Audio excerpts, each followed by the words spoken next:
Good evening and welcome to William T. McIntosh Field as we get ready for the start of Week 0 in high school football play, and this game featuring the Teton Timberwolves at your Jackson Bronx. For Jackson Hole Radio, I'm Jake Nichols, and all the action on KZ95 brought to you by Big D Signature, elite craftsmen creating one-of-a-kind homes and resorts. Big O Tires, a reputation you can ride on. Century 21 Jackson Hole Fine Homes and Estates. High Country Linen, Jackson's premier rental service for linens, uniforms, and entry mats. Hub International Insurance, providing a broad scope of insurance products to Jackson Hole and Teton Valley. Jackson Hole Express Lube and Car Wash. From oil change to car wash, Jackson's one-stop auto center. Jackson Lumber, Jackson's original board store. Rocky Mountain Yeti, new and used vehicles across multiple dealerships in Wyoming. And the Town Square Inns of Jackson Hole, the Antler Inn, Elk Country and Cowboy Village Resort, and 49er Inn and Suites. Well, been waiting a long time for this one, but maybe not as long as head coach David Joyce and the kids, because they've had to sit through an off season of coming oh so close in the state championship game last year in Cody. I know the Jackson Bronx wanted that one bad. They were very, very close. Preseason polls, by the way, have both Bronx teams at the top, and surprisingly maybe, the YO Preps poll has the Jackson Bronx edging out the Cody Bronx by one vote. It was really close, but you'll probably see both these teams atop the 3A when it's all said and done, the Cody Bronx and the Jackson Bronx. But, of course, Star Valley will be heard from because there's Star Valley, and Douglas in the East has done nothing but get better. We'll talk to head coach David Joyce about the 3A and what it looks like this season and what the Jackson Bronx will have to do to be competitive in a year everybody is saying could be a state championship year for the Jackson Bronx. We'll be right back with more of the pregame show on KZ95. Founded in 2001, Big D Signature offers construction management and design build services to private estate and resort property customers. It has completed more than 200 projects and maintains one of its offices in Jackson. The company employs a team of architects, designers, engineers, and subcontractors. To find out why Big D, go to bigdsignature.com.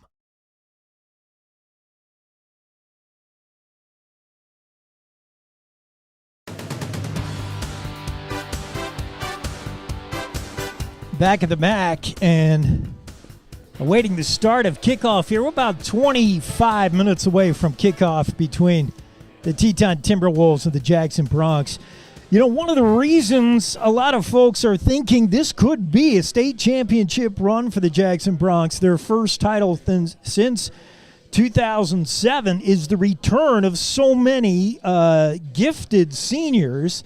Not just any kind of seniors, but some of them 3-year starting seniors, and it begins at the skill positions with quarterback Sadler Smith. He's everything you want in a quarterback, a prototypical drop-back passer, a pocket passer, a big kid. He's got size, 6'2", 200, got a cannon arm, but it's what's underneath the helmet that really has Coach Joyce excited. He talked about being able to use Sadler Smith in the way that the Bronx run their offense, which, if you're new to Jackson Bronx basketball, includes no huddle.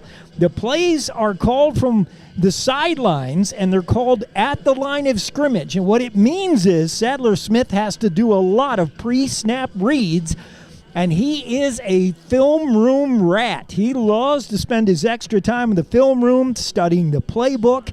And the more Coach Joyce can rely on his quarterback digesting the playbook and making his pre-snap reads, the better the Bronx will do. He talked about how much is on Sadler Smith's shoulders to make those pre-snap reads? A lot in the playbook that got kind of taken away that you saw in the second half of the Cody game when they had to double cover him.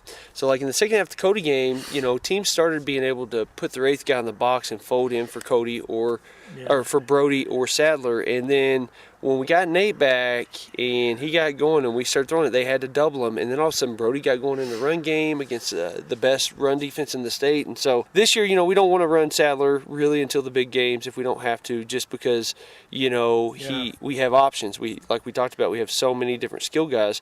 But, I was an option quarterback growing up, and it was when we actually read the defense after the snap. And so when you grow up that way, you learn to just see like the way a kid's turning his shoulders, and that tells you call this, or hey, he's 2 yards off his landmark where he should be, call this.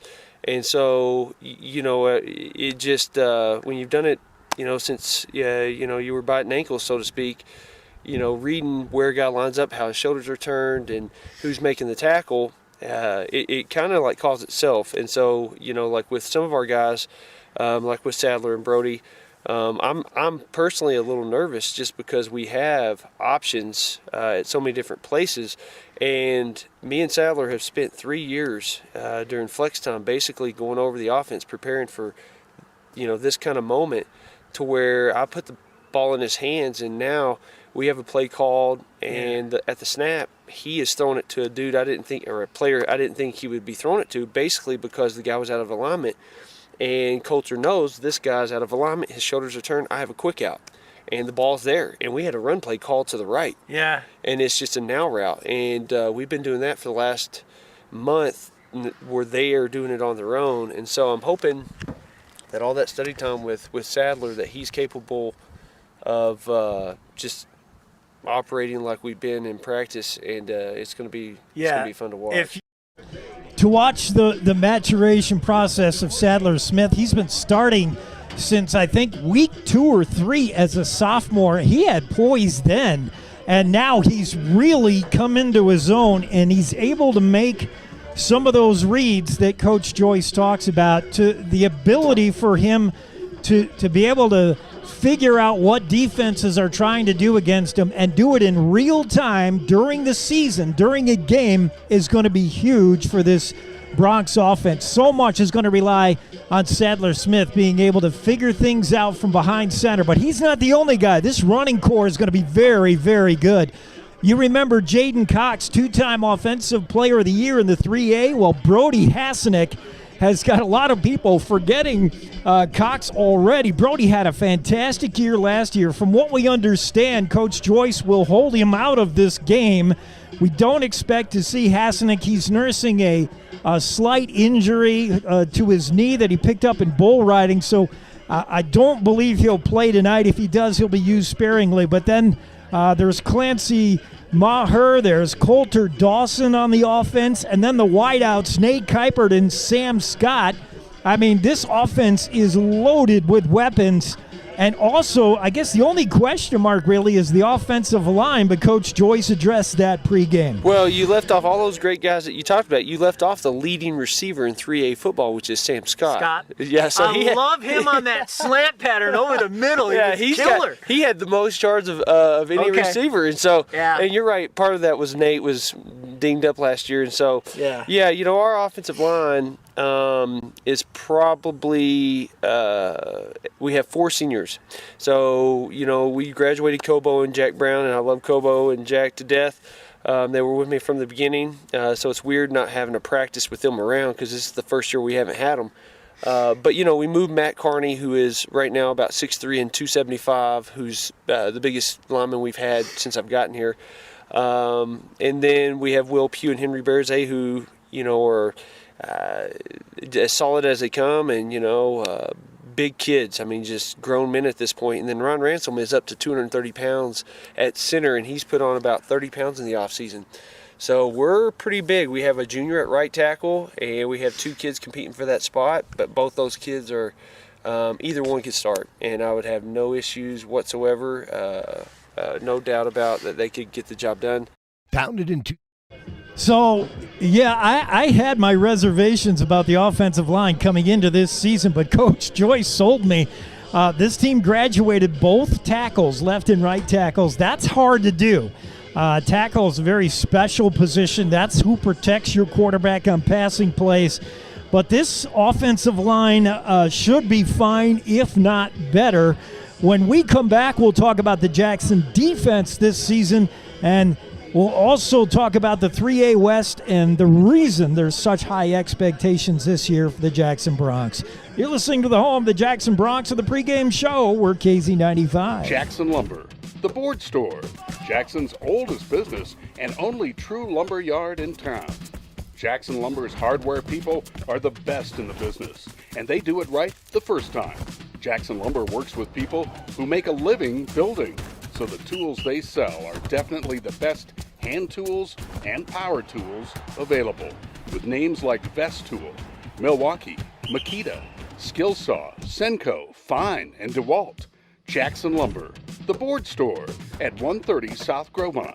Call 733-6000, 733-6000.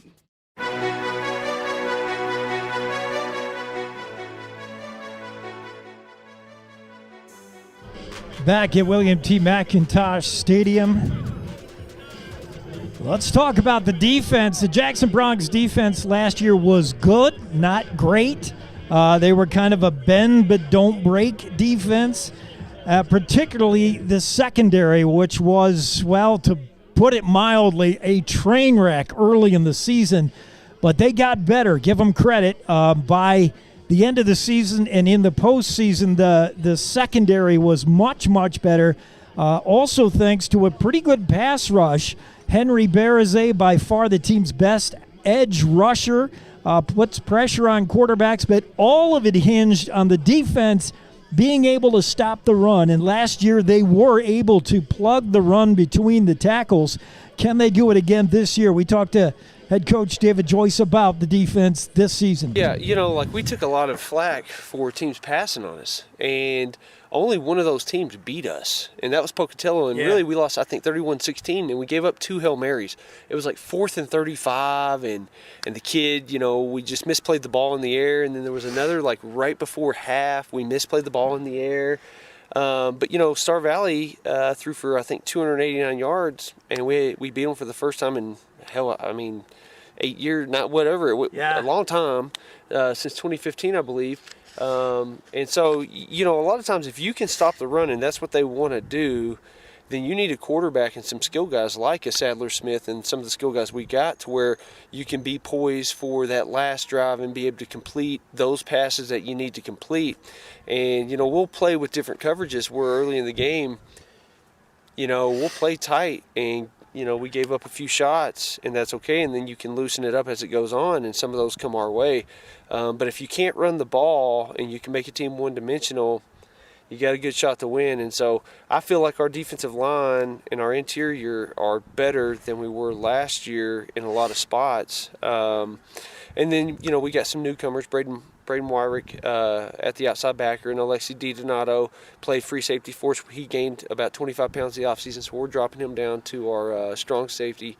And both those are seniors, very committed, smart, intelligent, athletic football players that are going to, I think, just fit right into what we were doing last year towards the end of the year. And so I feel confident that we'll be able to be very competitive against the run and force teams to throw at us and beat us with the throw.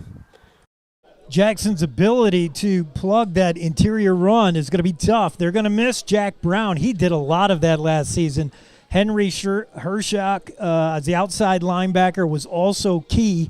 But as you heard Joyce say, he believes he's got the defensive line to stop the run, and he likes the linebacking core that includes Coulter, Dawson, and Sam Scott also played a little bit of strong safety, but he may just go the one way in this game. And Lopman, Sam Lopman, they may miss as well on defense. But this defense should be better. Fort Crane Evenson and Alexi DiDonato, both corners last year struggled. Size is the issue. They both bulked up this year, and they're both moving to safety. That's going to be a big help. DiDonato will play free safety and, strong safety, and Fort Crane Evenson will move to free safety to take advantage of his sure tackling. He's one of the team's best tacklers, is Crane Evenson. So the secondary should be improved. This defense should be able to stop the run as good as they ever have. It's all about what have the other teams done in the offseason. And we'll take a look at the 3A and see who might be improved, who might not be, and how it shapes up as we look forward to a 2021 season for the Jackson Broncs in the 3A. We'll be right back with more of the Broncs pregame show on KZ95. Contact Hub International Insurance for your commercial and personal insurance needs. Hub International is a dedicated team of insurance professionals committed to helping you understand your personal and commercial needs, big or small. A Hub International professional will sit down with you and create a customized solution to protect the things that are most important in your life and business. To make an appointment, call their office located in the Eagle Village Plaza, 307-733-2464. Hub International Insurance. They look forward to serving you. High Country Linen Service has grown with its state-of-the-art facility to be the premier rental service for linens, uniforms, and entry mats. High Country Linen also provides wholesale janitorial supplies, paper products, and earth-friendly cleaning supplies to Jackson Hole, Teton Valley, and beyond. Call 733-2638 or come see us at 355 North Glenwood. On the web at highcountrylinen.com. You're watching and listening to live coverage of Jackson Hole High School sports on KZ95. Somebody call High Country Linen because the Broncs are fixing to clean the field with the Teton Timberwolves. That's the plan anyway. It's week 0. By the way, this game will not count on the standings for Jackson. It does count for the Idaho teams, for Teton. None of the stats are official for the Jackson Broncs in this game because it is a week 0 game. It's kind of something between a preseason game and a regular season game. And for the Jackson Broncs, it'll certainly be used as just a kind of a hyper practice, really, and a chance to tune up things. Coach Joyce will not likely break out the playbook or show anything unusual. He's just going to run plays and hope the team just gets better at their execution. We talked to Joyce, by the way, about the high expectations. Don't think that he doesn't realize that this should be the year that the Jackson Broncs win a state title. They have not done so since 2007. This is Joyce's 5th season with the program. He took over this Broncs team that was 0-9 in their original season. He said that's not the first time that's happened. He's run 4 different high schools, and 3 of the 4, those teams went winless in his first year. He just said, hey, that's what happens when you institute a new program. That's what happens when you burn it down and start from scratch. He was 0-9 in 2017, and lately he's made 3 straight postseason runs, including runner-up last year in Cody against those Cody Broncs. So this is the year, if not now, when. I know he feels the weight of expectations. So does the team. But this 3A is not going to give it away. Cody Broncs for sure will be heard from. Star Valley is going to be better than their 4-6 record last year. And Powell is in the conversation as well. We talked to head coach David Joyce about the 3A and how it stacks up. For all the expectations, Douglas has those expectations. Cody has the same expectations. Star Valley has them all the time. 53% of all 3A All-State players are back. So Cody has 4 returning. Douglas has 5 returning All-State players. And these are like their main big hitters. Yeah. So for us to win it, we have to beat ultimately, basically, it seems like the same teams. I mean, I know there's turnover, but it feels like you're playing the same star players from the teams from last year. And so it will be well earned by whoever finishes the job at the end of the season will have earned it for sure. Yeah, everybody has expectations, to be fair, but none more so than the Jackson Broncs. They really want to do something this season. So when people are saying already, before you've played a single snap of the 2021 season, when you've got your peers and other coaches saying, this is your year, Jackson. That's a lot of pressure to deal with, and it's very easy to look ahead to November 12th when they'll play the state title game rather than look at the opponent in front of you. So important to focus on what is ahead in front of you to play the game as you see it now. And Coach Joyce did talk about that as we watched the Jackson Broncs take the field, come roaring out of the clubhouse as we're about 8 minutes away from kickoff. Coach Joyce talked about staying focused, and he reverts to something that he wears on his wrist. It's a wristband that he had made up in 2017 when he got here, and it reads OWN, O-W-N, Own the Night, and the O-W-N stands for One Win Now. It's his way of saying one win at a time, one game at a time. We preach that. We own the night, one win now, just focusing on the moment and just completing it right now. And teenagers are smarter than adults in a lot of ways. They realize what's at stake, and we're not shying away from the expectations. I feel like, if they focus on the now, we've worked for.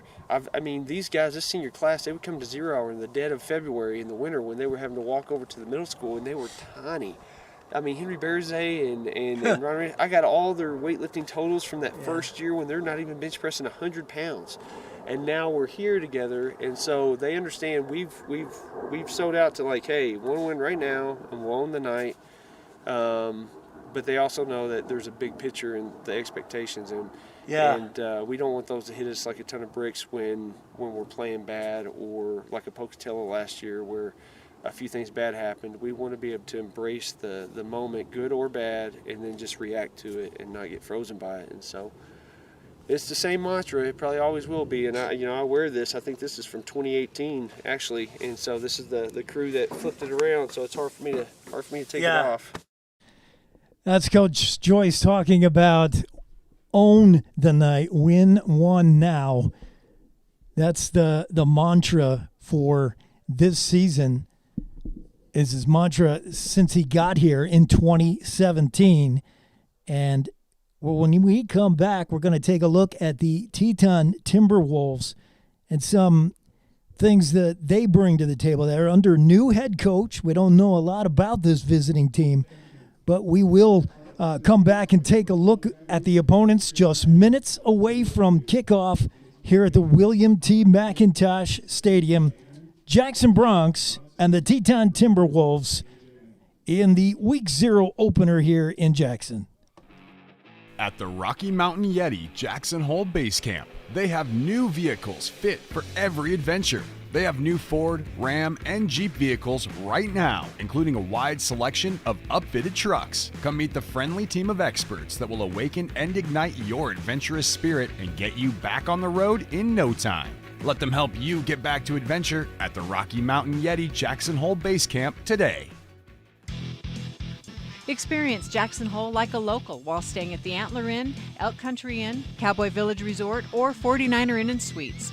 With the best entertainment, dining, shopping, bars, and brews all in walking distance, you'll never want to leave.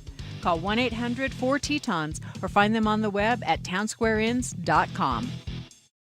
Founded in 2001, Big D Signature offers construction management and design build services to private estate and resort property customers. It has completed more than 200 projects and maintains one of its offices in Jackson. The company employs a team of architects, designers, engineers, and subcontractors. To find out why Big D, go to bigdsignature.com.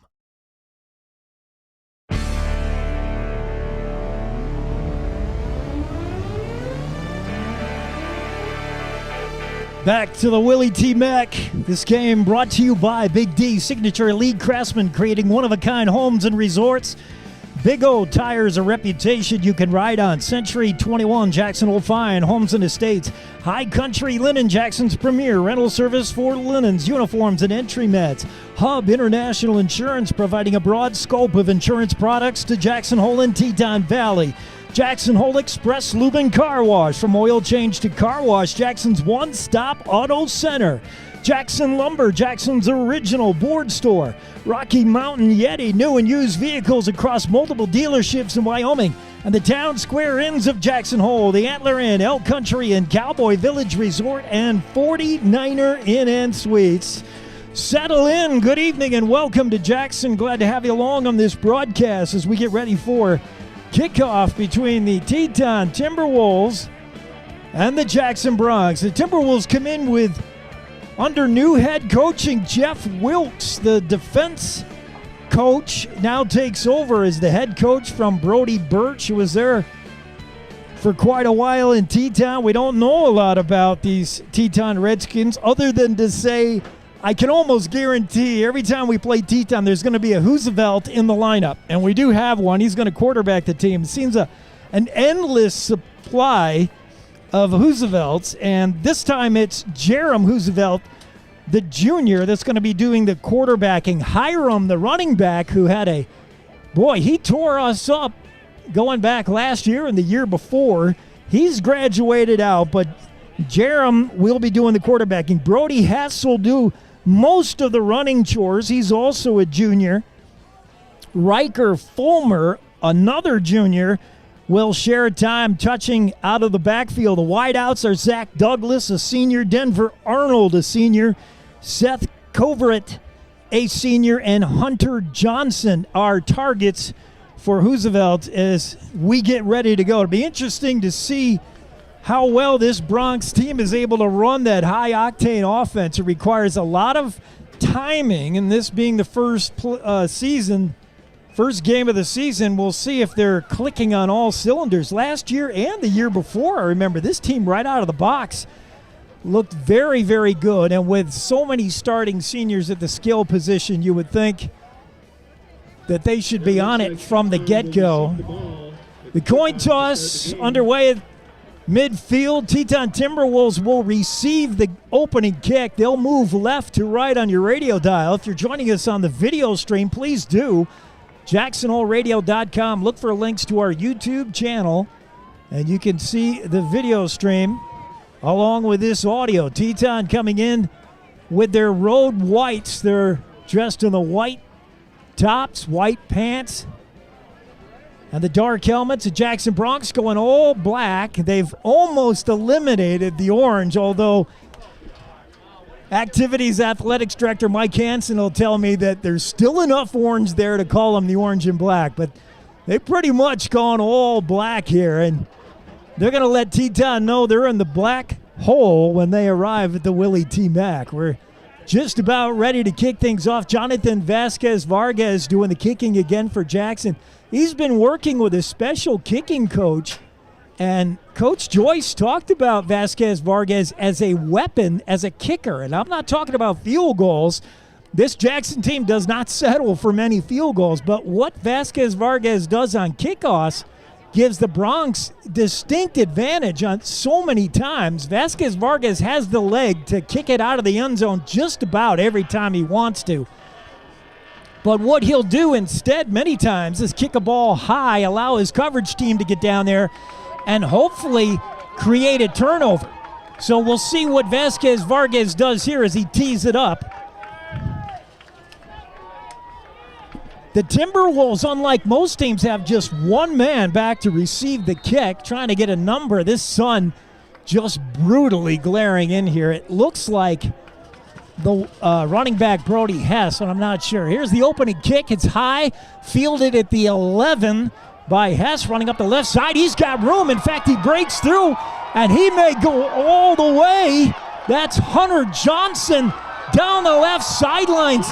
And on the first play of the game, a kickoff return, Teton Timberwolves have struck already. Hunter Johnson, the senior, took the kickoff at his 11, an 89-yard touchdown run. And the first thing Coach Joyce might want to work on is special teams and the kick coverage.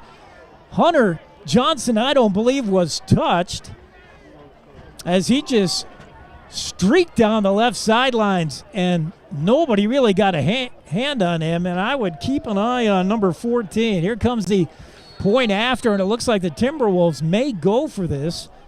May go for two. 11:48 to go. Barely into this one, and the Timberwolves have shocked the top-ranked Jackson Bronx right off the get-go. They are going to go for two. Roosevelt will line up in the shotgun. One running back in the backfield, and that's a handoff and bottled up immediately as Jerome Roosevelt, is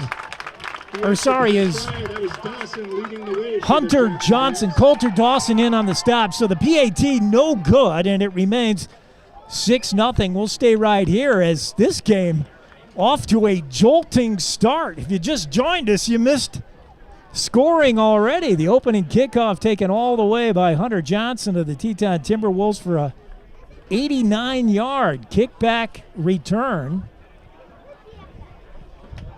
And just like that, 6-0. Teton as they get ready to kick to the Jackson Bronx. Wow.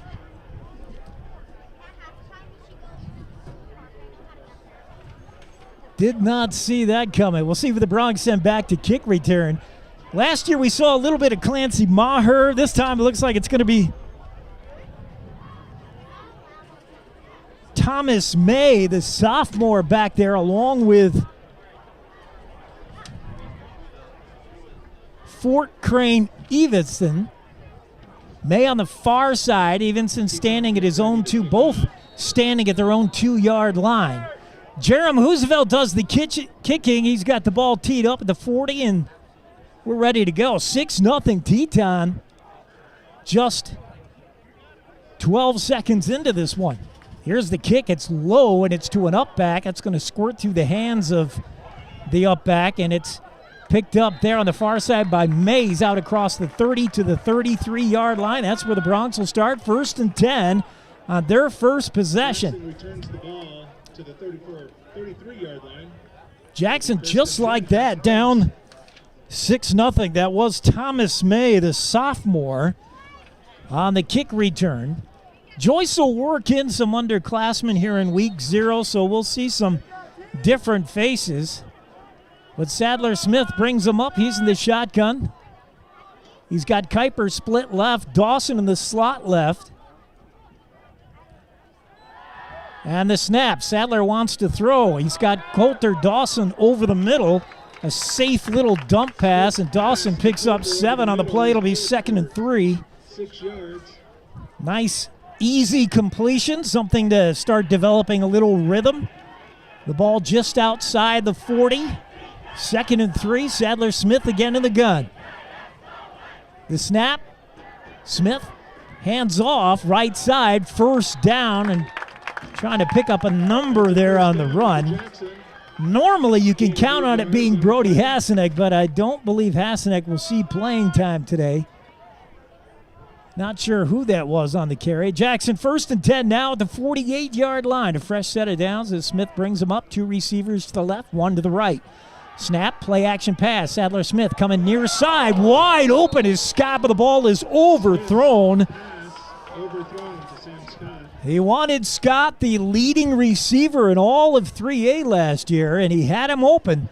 Scott had a step on the defense and may have gone all the way on that one, but Sadler Smith threw it behind him and over him. Just not an accurate pass there, and maybe a case of a little bit of adrenaline. 2nd and 10, 11:02 to go in the opening frame. Jackson down 6-0 after a kickoff return by Teton all the way. Sadler Smith, play action. Dawson makes the catch on a slant. Dawson heading for the end zone, and he's in. Touchdown, Jackson, and we're tied. Well, that looked easy, just a little pitch and catch. As Sadler Smith faked the handoff, that sucked in the strong safety. Coulter Dawson had just the corner to beat, and he did so. Dawson has better speed than you think for a big guy. I'll tell you what, he just took off. We're tied at 6 now, and Jonathan Vasquez Vargas gets ready to put a toe to it to try to give Jackson a 7-6 lead.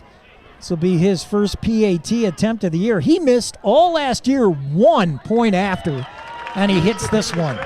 The kick is good. And just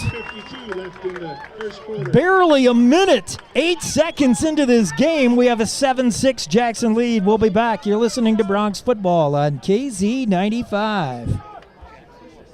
The Board Store, Jackson's oldest business and only true lumber yard in town. Jackson Lumber's hardware people are the best in the business, and they do it right the first time.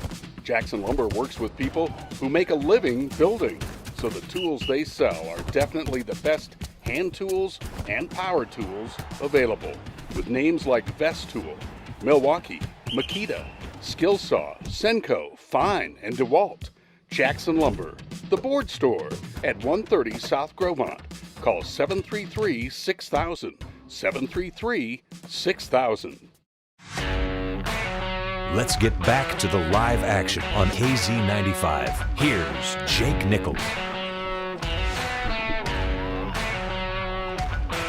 So just as we were talking last kickoff when Jackson was kicking about Jonathan Vasquez-Vargas and his ability to either kick it through the end zone or hang one up there, I've got some advice for the Bronx. Kick it through the end zone.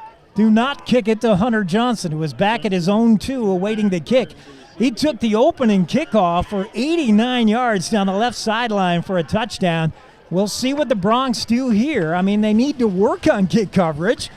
Vasquez-Vargas puts a toe to it, far side at the 11 again. This time it's not Johnson, and this time the Bronx do a better job of bottling up the run back man. It looked like Aaron Heindel, the junior, who was wrapped up pretty good. Heindel out to about the 25-yard line, 1st and 10 for Teton. 10:45 to go, just underway in the first. It's Jackson 7, Teton 6.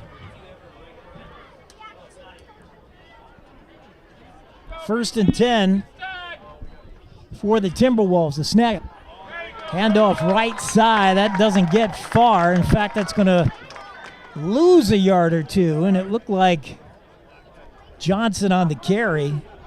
Looks like Dawson and Carney in on that tackle. Jack Carney, Coulter Dawson in on the stop. It is a loss of a yard. It'll be 2nd and 11. Ryan Ransom checks in for the Bronx. 2nd and 11 for Teton. Ransom, probably the biggest Jackson Bronc, and I believe he goes near 300. I think he's at 275, 280. Jerem Roosevelt brings him up. He's got trips to the right, 1 receiver to the left on the far side. Empty backfield. Now a man in motion. That's Hunter Johnson. Fake to him. Roosevelt's going to keep it just across the 25. He picks up 4 on the play. It'll still be 3rd and long here for Teton. Just the threat of Hunter Johnson running that fly sweep has got to scare some folks, as that kid showed very good speed on the opening kickoff return. But this time, Roosevelt faked to him and kept it himself off the left tackle. There wasn't much there. 3rd down and 8 for the T-Wolves.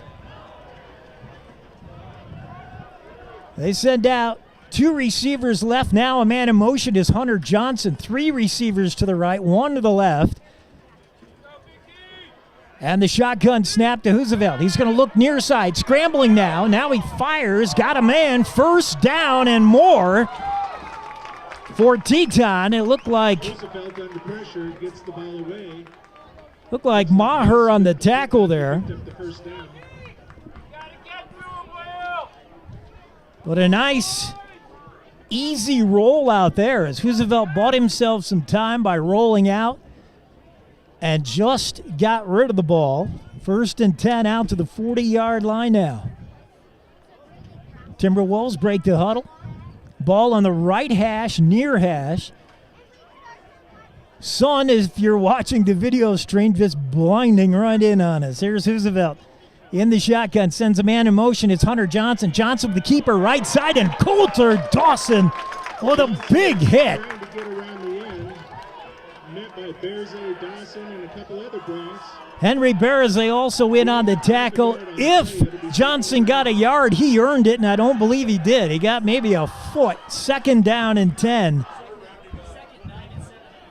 Jackson last year had very good edge speed, very good pursuit to the ball, and that looks like it'll be a common theme again this season. Coulter Dawson at that left outside linebacker. Actually, he's lined up more like a defensive end. He's up on the line as Roosevelt brings him up in the shotgun. Puts a man in motion. The snap and the give straight ahead, and not much there. Bottled up almost immediately is Riker Fulmer. He picked up a couple, but not much more. It'll be 3rd and 8 now for the T-Wolves. 7:40 and counting in the first. Jackson up 7-6 in the early going. Teton picked up 1 first down on a 3rd down throw by Jerem Roosevelt. We'll see if they can do it again. And we'll see if Coach Joyce dials up a little pressure here. 3rd and long for the Timberwolves. 2 receivers slot to the left, 2 to the right, 1 in the backfield. Roosevelt's going to throw. He's getting pressured there. Jumps out of the pocket and is brought down at the 45. Flags down in the area of holding. We'll have to see what that call is. It is holding on the T-Wolves. The Bronx will likely decline it, bringing up a 4th and 5. We'll see what they want to do. That play broke down quickly. There wasn't a lot of time. Roosevelt running for his life, and he was stacked up pretty good. The Bronx will decline the penalty. It'll bring up 4th and 5 now from their own 45, and the punt team is on. Back to receive for the Bronx is Fort Crane Evenson. He did a little bit of punt receiving last year. He does look a little bigger. Coach Joyce was saying that the corner has put on a few pounds. Bad snap here on the punt, but the kick is off. Crane Evenson back to retrieve it at his own 12, and he actually called for a fair catch, so they'll spot the ball at the 14-yard line.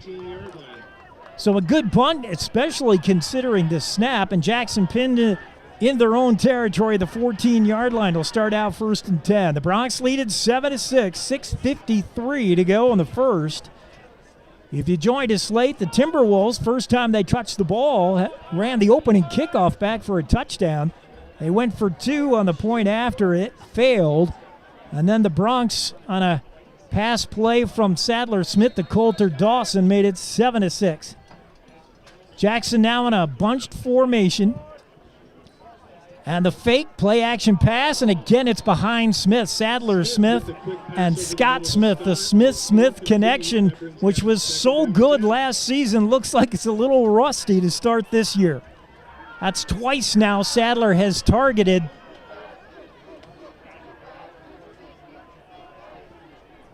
his favorite receiver. Twice he's thrown a little bit behind him. 2 receivers split right, 1 to the left. That's Kuiper. Looking to throw again is Sadler Smith. Sideline pattern. Caught. 1st down. Pickup of 12 on the far sideline. That pass to Scott was complete, but I see some laundry on the field. Flags down. We'll see what that is. It would be a 1st down. Ineligible receiver downfield for Jackson. And that's coming back.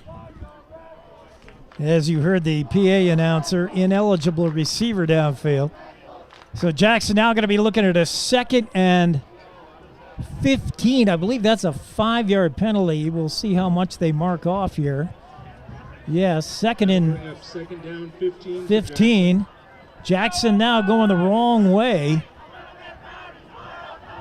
with the ball at their own 10-yard line, and here we go. 2nd and 15. Sadler Smith brings him up. 1 running back in the backfield, 2 receivers to the right, 1 to the left. That's Kuiper. The snap to Smith. Play action pass. Sadler wants to throw. Got all kinds of time. Now he's flushed out of the pocket. Rolling left. Nobody open. Now he finds Coulter Dawson. Dawson has the catch and a 1st down out to the 37-yard line of the Bronx. That's Dawson's 2nd catch of the afternoon. And while the magic may not be there yet between Sadler Smith and Sam Scott. It looks like it's there between Smith and Dawson. Here's the snap and the give near side. Looking for a hole there and finding about 7 yards on the play is Andy Melendez.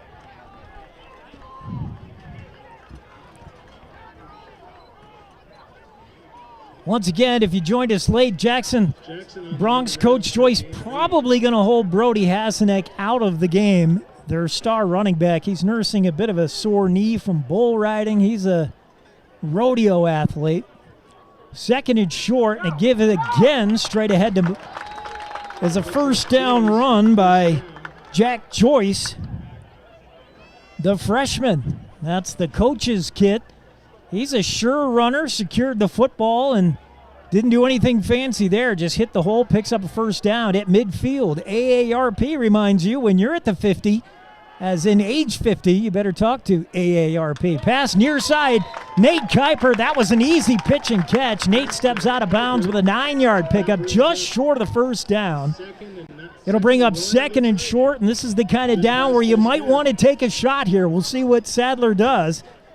He's got Kuiper to the left, 2 receivers to the right, Joyce in the backfield from the shotgun. Second and short. Smith, he is looking to throw, swings one out right side, first down, pass is caught by,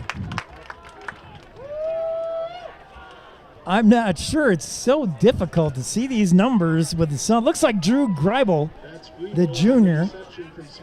It'll be a first down, Jackson, at the Timberwolves 36-yard line. And again, from the shotgun, Greibel in the motion. Smith wants to throw, flush from the pocket. Now rolls left, going to keep it himself. Knocks down one tackler and then plows through 3 Timberwolves. And that's the size of Sadler Smith. 6'2", 200. He is a load to bring down as a quarterback. First down, Jackson. They're on the march here. This drive started at Jackson's own 13-yard line. They've come a long way. Sadler Smith again, play action. Rolls right, looking for a man. He's got a man. It's Greibel. He's brought down just inside the 20. Pickup of about 6. It'll be 2nd and 4. Drew Greibel, the junior, and our first look at him. He did not play on the varsity team last year. Right back up to the line of scrimmage. Jackson going no huddle up tempo. Sadler Smith in the shotgun, calling the signals. Snap, wants somebody on the right side. Got a man. It looks like Dawson out of bounds. First down, Jackson. Another pitch and catch to Coulter Dawson. His 3rd reception of the night already with 4:47 to go in the first. And Coulter racking up the receiving yards. Smith has targeted Sam Scott twice, but missed him twice. He seems to have a little bit better luck throwing to Coulter. He wants Dawson again, far side, and again that quick out works for, looks like about 3 yards. It'll be 2nd down and goal from just inside the 10. Jackson quickly to the line again. Timberwolves trying to substitute. They're starting to get worn down already here, and we're only in the first quarter. As the Bronx on the move, this has been a long possession drive here. Back to throw, Sadler Smith fires. Nate Kuiper turns it in, wants the end zone, but he's just short. Kuiper brought down right at the goal line. And that might be a first down, actually. They are right on the goal line, but Jackson doesn't care. They're just going to punch it in. 3rd and goal from the goal line. 2 men in motion. And now Jackson going to go with the jumbo package. The give straight ahead. It looked like Greibel, and he's in. Touchdown, Bronx. We'll see who that was. I believe it was Greibel on the carry. On the touchdown run. No, it might have been Jack Joyce, actually, on the TD carry. So Jackson up now, 13-7 with the extra point coming. Jonathan Vasquez-Vargas was nearly perfect last season. I think he missed 1 in the postseason. That was it. The kick is up, and it is good. And with 4:03 to go in the first, it's Jackson 14, Teton 6. We'll be right back with a kickoff. You're listening to Bronx Football on KZ95. At the Rocky Mountain Yeti Jackson Hole Base Camp, they have new vehicles fit for every adventure. They have new Ford, Ram, and Jeep vehicles right now, including a wide selection of upfitted trucks. Come meet the friendly team of experts that will awaken and ignite your adventurous spirit and get you back on the road in no time. Let them help you get back to adventure at the Rocky Mountain Yeti Jackson Hole Base Camp today.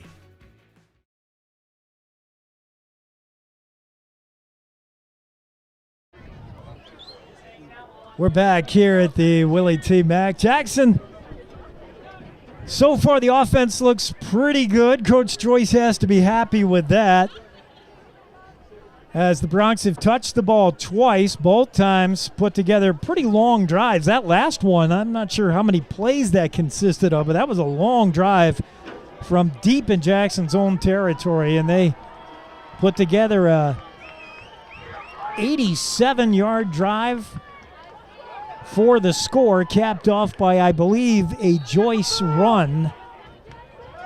And here comes the kickoff, Jonathan Vasquez-Vargas. Hunter Johnson on the far side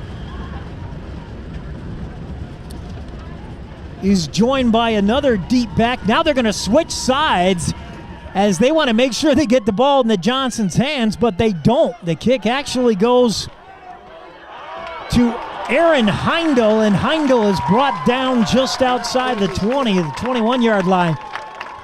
Well, credit Coach Wilkes for Teton. He tried to pull a fast one there. Jackson obviously not wanting to kick to Hunter Johnson, so Vasquez-Vargas may have been directional kicking, but the Teton Timberwolves switched places right as Johnson was approaching the ball, or Vasquez-Vargas was approaching the ball to kick it. The kick went to Heindel anyway, and he didn't get far.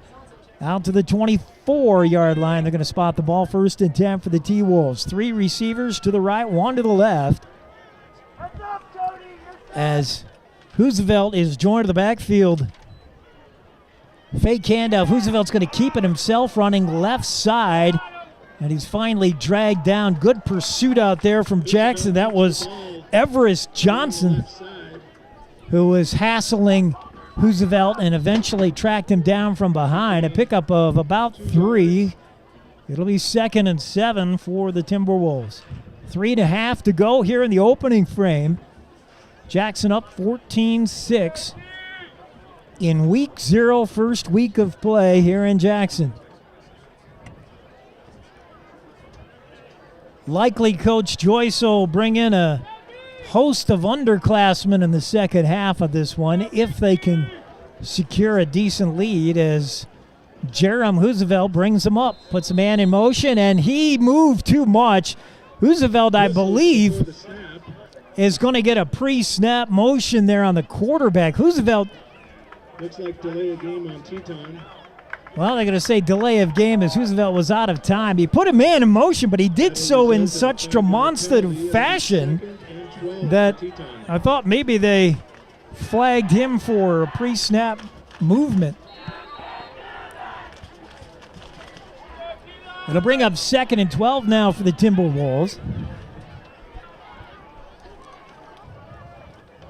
Jerem Roosevelt puts a man in motion, fake, and now it gives straight ahead. Nothing there as the Bronx defense stout up the middle, as Coach Joyce said it would be. Ryan Ransom in there on the tackle, along with Will Pugh and a host of Bronx tacklers. It'll bring up 3rd and long for the Wolves.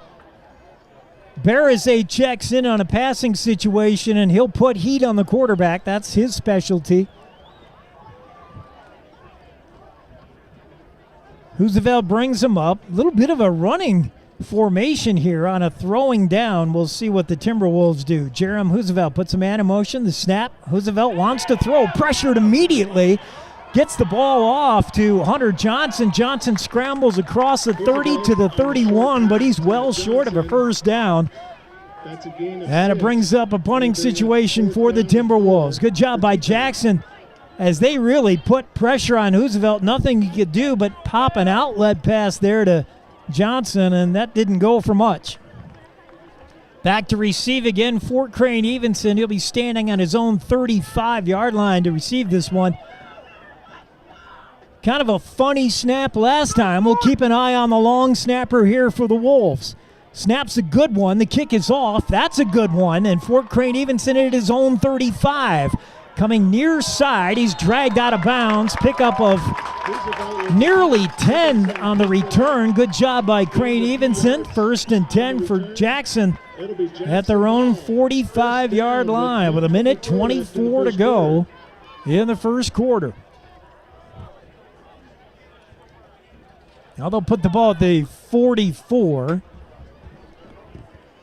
Sun almost, thankfully, behind that ridge as Sadler Smith gets the play from the sidelines. One of the only times you'll see the Bronx huddle is that first play after a change of possession. Now they break the huddle and we're ready to go. Sadler Smith, empty backfield. 2 receivers split right, 1 to the left. Now a man in motion and whistles before the play.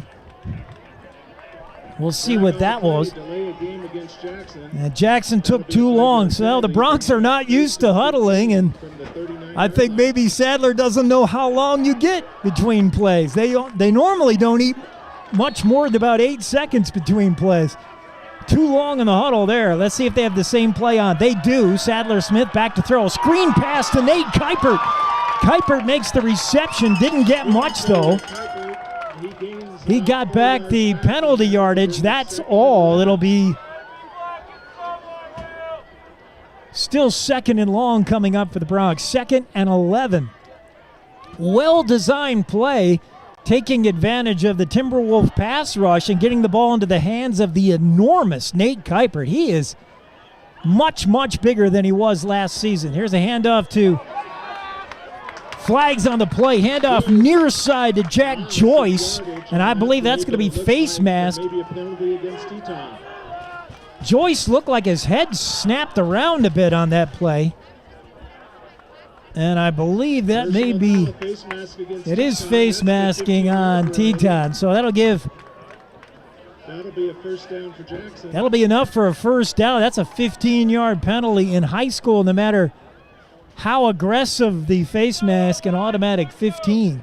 With 48 seconds left, Jackson now in Teton territory at the 45-yard line. Fresh set it down. Sadler Smith on the gun. 2 receivers to the right. Kuipert split left. Joyce in the backfield. Fake to Joyce. Pass, and that's knocked down. A good play there by Braxton Hess, the senior. Knocked down that ball intended for Sam Scott. Sorry, intended for Nate Kuipert. And a good play by Hess. It'll bring up 2nd and 10 now. Sadler Smith brings him up. Got Joyce in the backfield again. The snap. Smith wants to throw, has time, throwing over the middle. It's Coulter Dawson again, who's dragged down inside the 10-yard line, all the way to about the... Well, they'll put the ball at the 10. Coulter Dawson has been Smith's target so far in the first quarter. That's his 6th catch of the afternoon, 1 for a touchdown. 1st and 10, 1st and goal from the 10. Sadler Smith, end zone. Kuipert through his hands. That should have been a touchdown, but Nate could not hang on. That'll bring up 2nd down, goal to go from the 10. 26 seconds to go in the first. Jackson on the move again. They're already up by 9. Sorry, I can't do math. 8. 2 receivers to the right, 1 to the left. That's Joyce in the backfield along with Sadler Smith from the shotgun. The give is to Joyce, picking his way through a hole. He's got about 3, and then he's turned back. 3 yards on the run up the middle. It'll be 3rd down and goal from the 7-yard line. Joyce, a real straight-ahead runner, but the kid just doesn't have a big frame yet. He's young. He needs to bulk up. Last play, are they going to get this one off? They do not. That's the end of the quarter. And the first quarter ends with Jackson knocking on the door. 3rd and goal from the 7. And the score, Jackson 14, Teton 6. We'll be back with the second quarter. You're listening to Jackson Bronx Football on KZ95. Experience Jackson Hole like a local while staying at the Antler Inn, Elk Country Inn, Cowboy Village Resort, or 49er Inn and Suites. With the best entertainment, dining, shopping, bars, and brews all in walking distance, you'll never want to leave. Call 1-800-4-Tetons or find them on the web at townsquareinns.com. Founded in 2001, Big D Signature offers construction management and design build services to private estate and resort property customers. It has completed more than 200 projects and maintains one of its offices in Jackson. The company employs a team of architects, designers, engineers, and subcontractors. To find out why Big D, go to bigdsignature.com.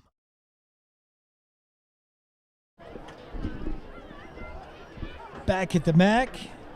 First quarter in the books. Jackson Bronx up 14-6.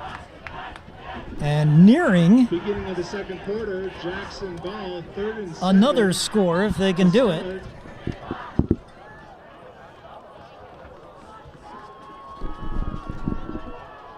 Jackson will have the ball at the 7-yard line, 3rd and goal. And as we mentioned earlier, Joyce does not kick a bunch of field goals. This team scores by touchdowns usually.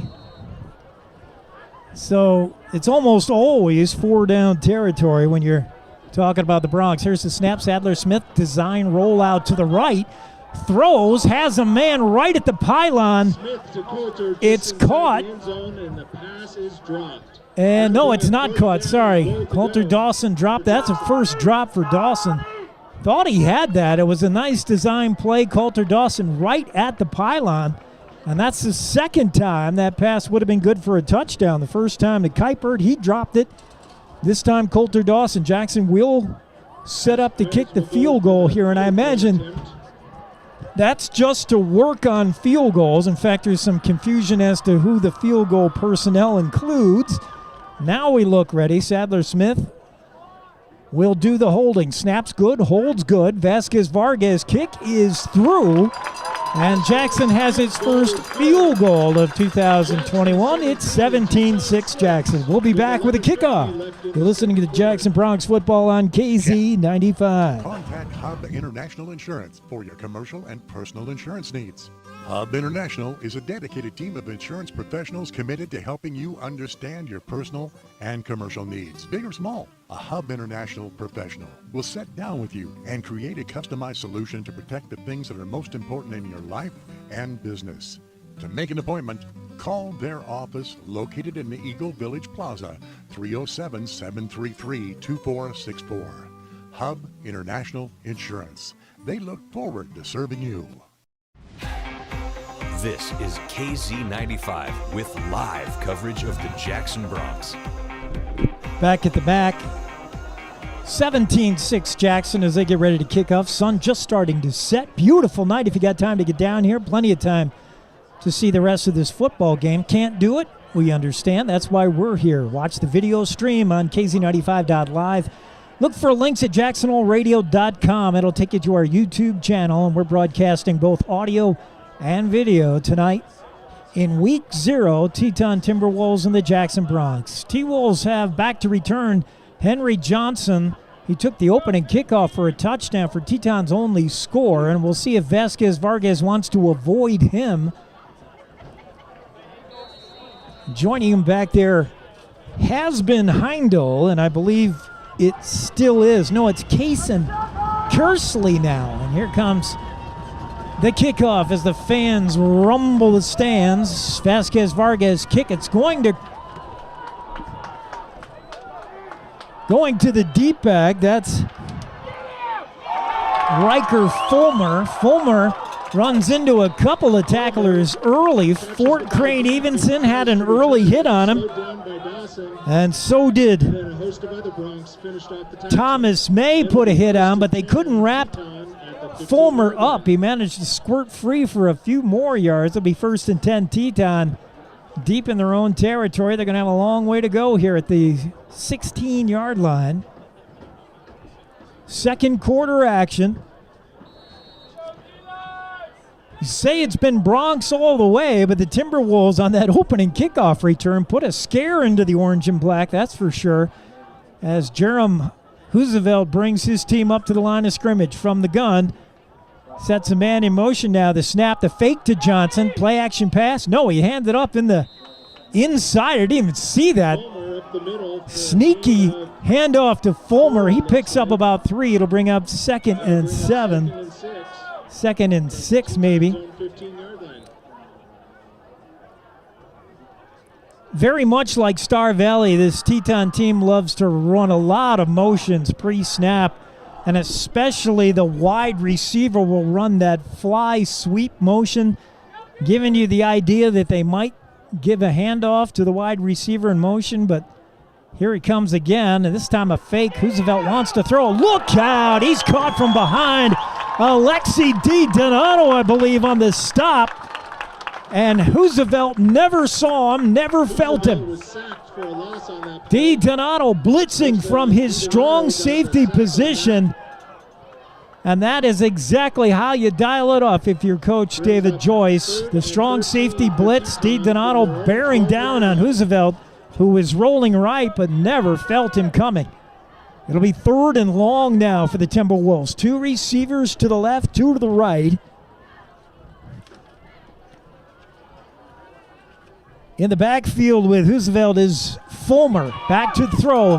Pass is deflected, and I believe incomplete. Collapsing on Roosevelt. The pass was knocked down. That'll bring up 4th. Pass knocked down. I'm trying to get a number on who that was. That's 40. Roosevelt back to punt for Teton. That's Lucas Graylin. Boy, he just looks a lot bigger than he did. I just saw Lucas Graylin playing in the baseball season for the Giants. Their right fielder. I knew he was big, but he looks bigger on the football field. Here's a punt from deep in their own territory. Crane Evenson's not going to get anywhere near this. He'll let it be down just inside the 45 of Teton. Jackson going to have a short field here. Their best starting field position of the afternoon with just 44 yards away from pay dirt. 10:07 to go in the half. Jackson already up 17-6. Jackson has scored on every possession so far tonight. 2 touchdowns, then a field goal. The starters still in the game for Jackson. Coulter Dawson in the backfield with Sadler Smith. Those two have been hooking up so far in the aerial attack. Sorry, that's Dawson split wide right. That's Thomas May who gets the handoff. May's got good yardage up the middle. Now a fumble. He got out about a 9-yard pickup, and I believe he put the ball on the ground. But Jackson retains possession. It'll be 2nd and short now with the ball just outside the 35-yard line. And here's again one of those situations where you take a shot. Joyce checks into the backfield now, replacing Thomas May, who came off looking like he was gimping just a little bit. We'll keep an eye on May. Sideline warning against Teton. And this play taking a little extra time. The Broncs do not normally take this much time between plays, but again, the first game of the year. Still trying to get used to everything. Joyce in the backfield with Smith. Smith from the gun. Snap, fake to Joyce, play action pass. Pocket breaks down. Sadler's got to scramble himself. And now he hits the deck at the 31. First down Broncs, and a good plan by Sadler. No reason to get your quarterback dinged up in week 0 as he takes the quarterback butt scoot at the 31. And a fresh set of downs for the orange and black. Timberwolves, a lot of hands on hips on defense. Oh, now we got a penalty being marked off here. Hold on. Bringing up 2nd and 12 for Jackson. Penalty on the Jackson Broncs will bring up 2nd and 12 and march it all the way back to the 47-yard line. I did not see what that was. We can only assume the dreaded holding. Sadler Smith checks out the pre-snap defense, and now will roll right. He's got a little bit of time. Throws, caught by Dawson, who's brought down at the 35-yard line. Another pass play to Dawson. Riker Fulmer on the stop for Teton. And the Smith-Dawson connection has been working tonight. It'll bring up 3rd and 2 for the Broncs. as they come in with a jumbo package. We'll see if they'll run. Joyce in the backfield. Smith in the gun. 2 receivers to the left. Dawson split to the right. The give is to Joyce. Straight ahead, and he's got a first down. Not much more, but he gets it. Jack Joyce, not a big kid. He is the coach's son. He's just a sophomore.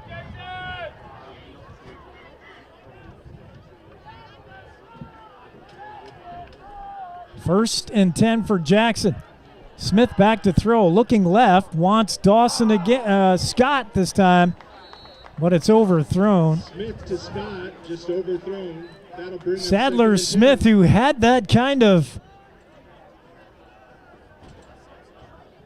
mind meld is the only way I could describe it with Scott Smith last year. With Kuipert missing so much of the season, Sam Scott became Sadler Smith's favorite receiver. Those two hooked up, and it was just beautiful to watch. So far, Smith has targeted Scott 3 times now, and none of those passes have been very good to Scott, as they have got to get on the same page. Here's a play-action pass. Another throw now to Scott. This one's on the mark now. Scott breaks 1 tackle, then another down the left sidelines. He's inside the 5. First and goal for the Jackson Broncs. So just right on cue. As I said, that's something the Broncs might want to work on. The Sadler-Smith to Sam Scott connection works that time.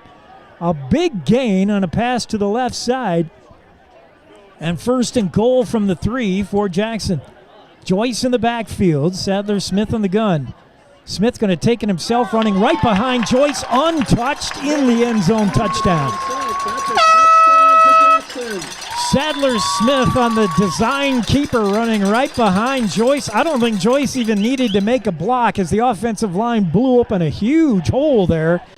And that was on the left side. Matt Carney, the 6'4 senior, created just an enormous hole for Smith to run through. Touchdown, 23-6 PAT coming up here. Vasquez Vargas. The snap's good, the hold's there, and the kick is through. It didn't look great, but it worked. And the score now, Jackson 24, Tetons 6. We'll be back with more of Bronx football on KZ95. High Country Linen Service has grown with its state-of-the-art facility to be the premier rental service for linens, uniforms, and entry mats. High Country Linen also provides wholesale janitorial supplies, paper products, and earth-friendly cleaning supplies to Jackson Hole, Teton Valley, and beyond. Call 733-2638 or come see us at 355 North Glenwood. On the web at highcountrylinen.com. Here's your voice of the Jackson Broncs, Jake Nichols on KZ95. Beautiful sunset, beautiful night. So far, everything going the home team's way as the Broncs up big here in the first half. 7:50 to go in the half. 24-6. Jake Nichols with you on Jackson Hole Radio. You're listening to us on KZ95, 95.3 FM. KZ95.live, live streaming the audio. And then please join us on our video stream, jacksonholeradio.com. Look for links to our YouTube channel. And we got you covered every which way you want to enjoy this game. Vasquez Vargas teeing the ball up at the 40. And Jackson getting set to kick to the dangerous Tanner Johnson standing at his 2. He's joined there by his running mate, Riker Fulmer. I think I called him Hunter Johnson. Hunter Johnson took the opening kickoff, 89 yards for a touchdown for Teton. That's been their only score. Vasquez Vargas, I don't know. That looked like some kind of pooch kick. I don't know if that was a designed onside kick, but it worked. Jackson retains possession, and the way Coach Dawson is jumping around on the Jackson sideline, I believe that was a design play. And I don't know how Vasquez Vargas kicked that ball the way he did. But now, no, they give the ball to the Timberwolves. I thought they originally signaled Jackson had recover, but they say no. So the Timberwolves now with their best field position of the night at their own 49-yard line. They have not had the ball across midfield yet tonight, I don't believe. Man in motion, fake to Johnson, back to throw. Immediate pressure from Fort Crane. Evenson, the ball thrown to the dirt. Sorry, that's Wayrich on the pressure. Braden Wayrich, the senior, was on Roosevelt immediately and had him throwing earlier than he wanted to, and the ball just thrown to the dirt. He was just trying to unload it. And now the Jackson Bronx pass rush is getting better and better. Remember that strong safety blitz by Donato to pick up a sack, and that was a good pressure by Wayrich, who was untouched on his way to the quarterback. 2nd and 10 now for the T-Wolves, moving right to left in their road whites. Roosevelt brings them up. A snap, back to throw. Quick out pattern is caught by Johnson, and he's corralled fairly quickly. That ball was almost knocked out of the air by Barazay. Hunter Johnson makes the catch. He's actually going to lose a yard on that. It'll be 3rd and 11. That was a design pass on the flat, real quick, but Barazay read it well and almost got a big paw on that. He just missed. But meanwhile, Hunter Johnson was brought down quickly. Roosevelt brings him up. 3rd and 12. There's been too many of these 3rd and longs for the Wolves against what has been a very good defense so far for Jackson. Back to throw, pressure again almost immediately. Roosevelt is brought down along the right sidelines. It's Everest Johnson who hounded him and finally dragged him down on the sack. Roosevelt will lose a yard. It's now 4th and 12 for the T-Wolves. And they'll have to bring that punt team on yet again. The Timberwolves have punted now 3 times. This will be their 4th punt. Fort Crane Evenson back to receive just inside his own 25-yard line. Now he'll back up a little more. The snap's a good one. Kick is a line drive kick. Crane Evenson muffs it for a moment and now falls on it at the 10. That could have been dangerous, but Fort was able to recover. Jackson's got a long field ahead of them with 90 yards to go. We'll keep it here as the Bronx will begin this drive at their own 10. And one bright spot for Coach Hawes' Timberwolf team, the punting game looks good. I mean, it's not the kind of thing you want to brag about when it's all said and done to say, well, we punted well. But their punting game has been pretty good. They got a decent punt game. We'll see what Jackson does here backed up at their own 10. They got to be careful. 1st and 10 for Sadler Smith. The snap, the handoff, near side, running off tackle, and dragged down is Joyce. He's got a yard, maybe 2, that's all. With 6 minutes to go in the half, Jackson's going to play it conservatively now with a 24-6 lead. That'll bring up 2nd down and 8 for Jackson. Smith looks to the sidelines, gets the play. And again, he has Joyce in the backfield with him. 2 receivers to the left, 1 split right is Kuipert. The snap, fake handoff, wants to throw. Pass is caught and driven out of bounds. Pick up just short of the 1st down. And that's Lucas Grayland, that big target we were talking about. Grayland's got to be 6'2". For Jackson. He's close to the 1st down, but just short. It'll be 3rd and a yard. And again, Grayland in that slot receiver to the right. Dawson along with him on the right side. Now it's going to be quarterback keeper and Sadler Smith 1st down as he plunges over the 20-yard line. That's almost not fair. Jackson did a bunch of that last year where they'll spread the offense out. 2 receivers left, 2 right, empty backfield. It just so difficult to cover the quarterback on a run play, especially when he's 6'2", 200. Smith quickly now pass to Kuipert. He dropped it. That's his 2nd drop of the afternoon. A quick slant on the left side, and Kuipert did not secure it. Give Smith credit. That ball right on the numbers, but incomplete. 2nd and 10 now for Jackson. 2 drop passes by the star wideout Kuipert, won by Dawson. We'll give Dawson a little credit. He's been fantastic so far in the early going as a receiver.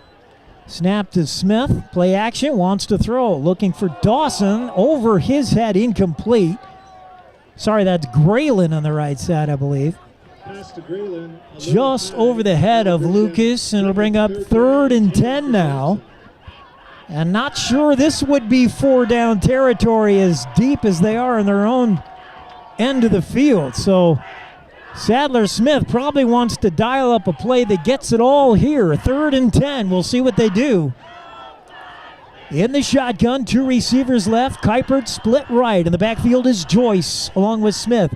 Sadler, play action, wants to throw. Pocket breaks down. Looking long for Kuipert. It's caught at the 45-yard line of the Timberwolves. Nice catch by Nate Kuipert as he went up to get that one, and he just outsized Hunter Johnson. Kuipert is so big of a target. He just went up and got that ball from Hunter Johnson, who was playing free safety. Big pass play, 1st down, Jackson. Smith back to throw again, over the middle, deep. Lucas Graylin just out of his hands. And Lucas wanted that one back. Ball right off his fingertips. He was open momentarily. Smith starting to get more accurate, though. Early in the game, he was a little bit off to Sam Scott, but he is starting to dial it up now. His last few passes have been right on target. Dawson split left, Kuipert to the right. In the slot is Graylin. In the backfield, Joyce along with Sadler Smith. Fake to Joyce, play action, pass to Kuipert again. Caught, 1st down and more. Kuipert breaks tackles. He's inside the 20, the 10, and he's dragged down at the 8-yard line. Nate Kuipert on the reception.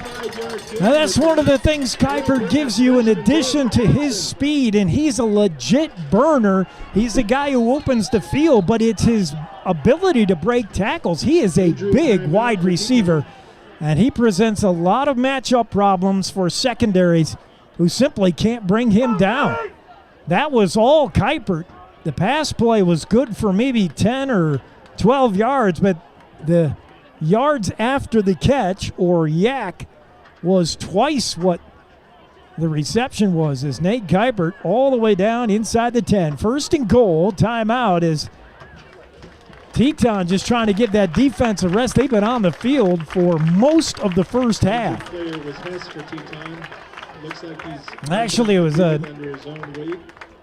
officials timeout as Hess was a little banged up for Teton. He looks okay as he makes his way to the sidelines. But the breather still much needed by Teton. They've been on their heels this entire first half as Jackson has scored on every possession. 24-6 Bronx, 1st and goal just inside the 10. And again, Joyce in the backfield. Sam Scott split wide left. Coulter Dawson the slot left. Nate Kuipert to the right side. Teton showing blitz here. We'll see if they come. Handoff up the middle. Joyce bounces off of one tackler, and he's in. Touchdown. Joyce. Jack Joyce is in.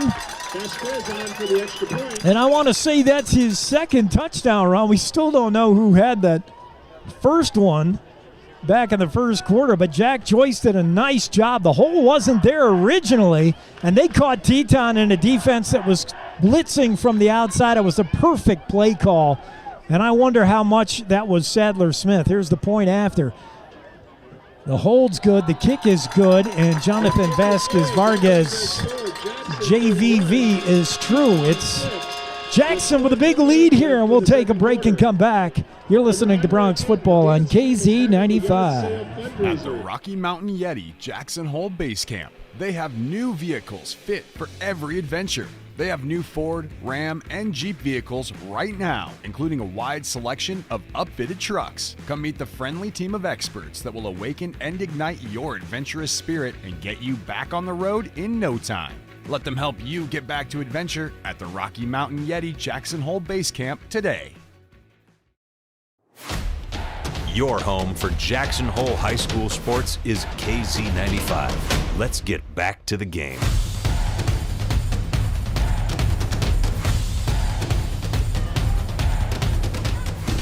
Well, we knew coming in the Bronx offense this season would be explosive. They were last year, and they brought back most of those skill position seniors. So we were expecting this. If this is a preview to how the Black and Orange is going to be able to put up points this season, it's good news so far, as the Bronx have scored every time they've touched the ball. It's 31-6, and we'll see if JVV tries another one of those onside kicks. You wouldn't think so with a big lead like this, but Coach Joyce wants to kind of practice everything he has in the playbook, and one of the plays is an onside kick. Vasquez Vargas is going to pooch this one. High kick aimed at Johnson, and it's recovered by Jackson. Fort Crane Evenson. And that's one of those plays we talked about, as Hunter Johnson did not aggressively come up and field that ball. He has to make a play on that. And I think Johnson, for a moment, thought that was like a punt. And that's not the case. You have to go get the football if you're returning a kickoff. Johnson kind of let it go. Fort Crane Evenson went down and grabbed it. And that's a play that the Bronx work on. That high hanging kick, allowing the coverage team to get down and make a play. And Fort Crane Evenson just burning down the right side, got there before anybody did. And that's on Hunter Johnson. He learned a costly lesson there.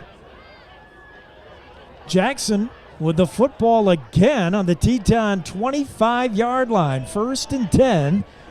This time in the backfield was Sadler. Smith is Thomas May. Fake to May, play action pass. Sadler has time, wide open, and caught inside the 5, right at the 5, dragged out of bounds. That looked like Sam Scott trying to get a number, though. No, that's Nate Kuipert, sorry, on the far side. So Jackson going right to work immediately. 4:19 to go in the half. 1st and goal from the 5. Smith in the shotgun, back to throw, wants to fire, end zone, caught, pitch and catch, touchdown, Jackson. Too easy. Sam Scott on the TD reception. And Jackson is rolling, hitting on all cylinders here. Even without their star running back, Brody Hasenek, we have not seen Clancy Maher either at all, I believe, on either side of the ball. Here comes the PAT from JVV. The kick is up, and it's blocked. No, sorry, it's good. I thought it was, boy, that was a low kick by Jonathan, but it's up and through. So it was still over 4 minutes to go in the half. It's Jackson 38, Teton 6 coming back on KZ95, home of the Bronx. Experience Jackson Hole like a local while staying at the Antler Inn, Elk Country Inn, Cowboy Village Resort, or 49er Inn and Suites. With the best entertainment, dining, shopping, bars, and brews all in walking distance, you'll never want to leave. Call 1-800-4-TETONS or find them on the web at townsquareinns.com. Live play-by-play coverage of Jackson Bronx sports continues with Jake Nichols on KZ95.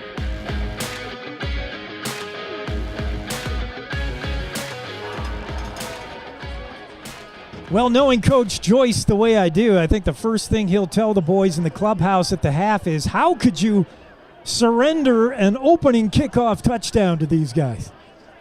Joyce is a glass half full kind of coach. He'll make sure that coverage gets better, and it has, the kickoff coverage, after that opening kick returned by Teton for a touchdown. That's been the Timberwolves' only scoring, and after that, it's been a lot to like. If you're a fan of the hometown team, this offense looks really good. And as so often happened last year, the defense kind of overshadowed by how good this offense has been. Vasquez Vargas angling for the left side, but he didn't want to do that. He kicks it out of bounds. That's a penalty. And that'll give Teton the ball somewhere around their own 33-yard line, something like that. We'll see where they spot it. But Timberwolves will get yet another try here. The offense has shown some glimpses of doing things, but Jackson defense has been really very good. They have not been tested all that much as Roosevelt just has not had time to throw, and the running game hasn't been there either. The ball out to the 35-yard line, 1st and 10 for the T-Wolves. 4:15 to go in the half. Timberwolves got some work to do. They trail by, well, if my math was good, I'd know, 32. Roosevelt brings them up, empty backfield. 3 receivers to the left, 2 to the right. Now a man in motion, that's Johnson, and the give is to Johnson. He's got room on the right side. 1st down and more, all the way out to midfield. And if the T-Wolves have a bright spot, it's been Hunter Johnson, although his miscue on the kickoff just moments ago was a learning point, a learning moment for Johnson. His running has been good. This kid's got some speed. And he picks up a 1st down there over the right tackle. Out to midfield, a 15-yard pickup. Hub International Insurance scoreboard showing 38-6 Jackson. That's Johnson again in motion. And this time the fake to him, Roosevelt's going to keep, and he'll lose a yard on the play. It's Coulter Dawson in there on the stop. It'll be 2nd down and 11.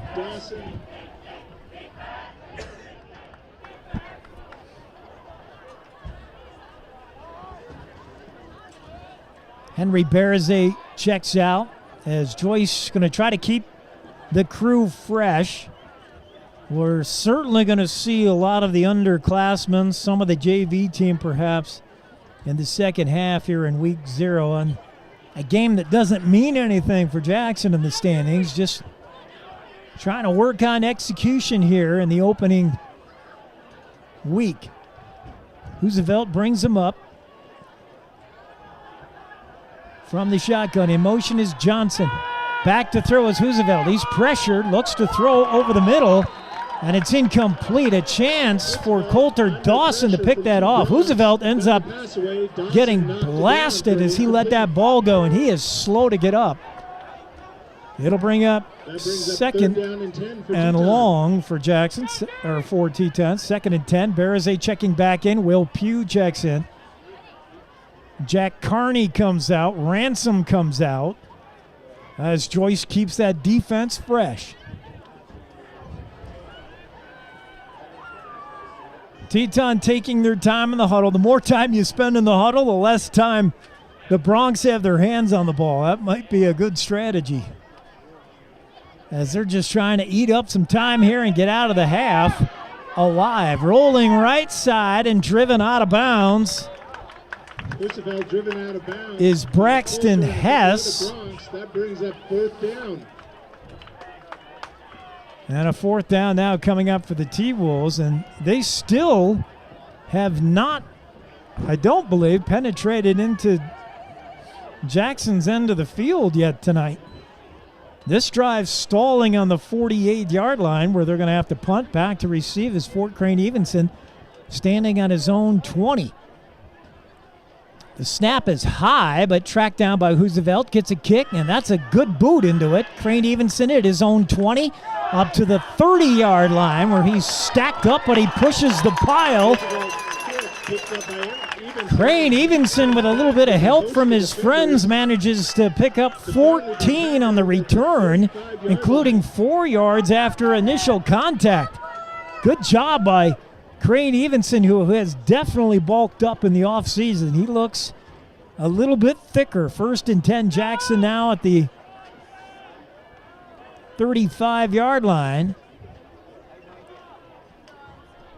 with 2:16 to work with. Jackson already with a big lead. 3 receivers split right. Scott far right. Wayrich now at slot receiver.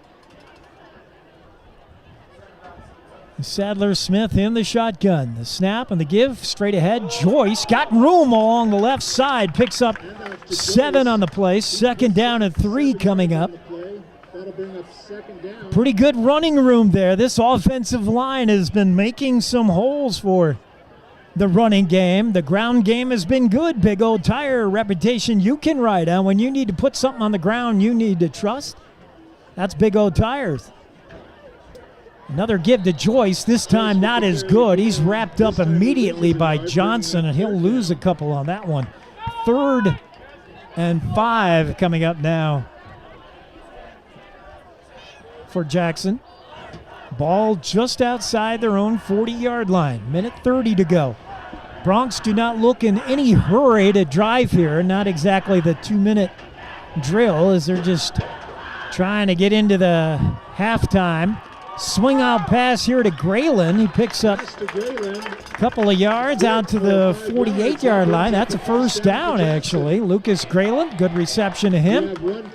Very easy pass and catch for the Bronx, as Graylin was given pretty good cushion. 2 receivers left. Kuiper to the right. Sadler Smith going back to work.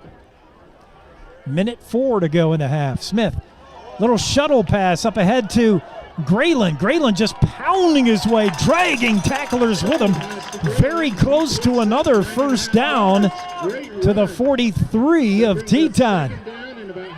That's a classic shuttle pass up the middle. You see a lot of teams do that in the NFL. I recall Jackson doing that a few times last year, and that one worked perfectly. 2nd and short for Sadler. We'll see if he wants to take a deep shot here. He is going to go back to throw, has some time, fires, got a man. Knocked out of bounds. It's Braden Wayrich. First down at the 32-yard line of Teton. And they'll move the sticks again now with 41 seconds. And now Jackson's starting to put a little pace in the offense. They might try to go for another score here.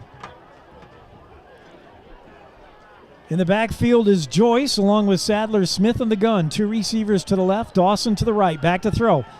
Sadler looking left, nothing there. Now he wants to throw over the middle. Dawson incomplete. Just off the hands of Coulter Dawson. Hunter Johnson came up to make the hit on Coulter, and I think he wishes he didn't. That is a size mismatch, and you'll say that with just about everybody who takes on Coulter Dawson.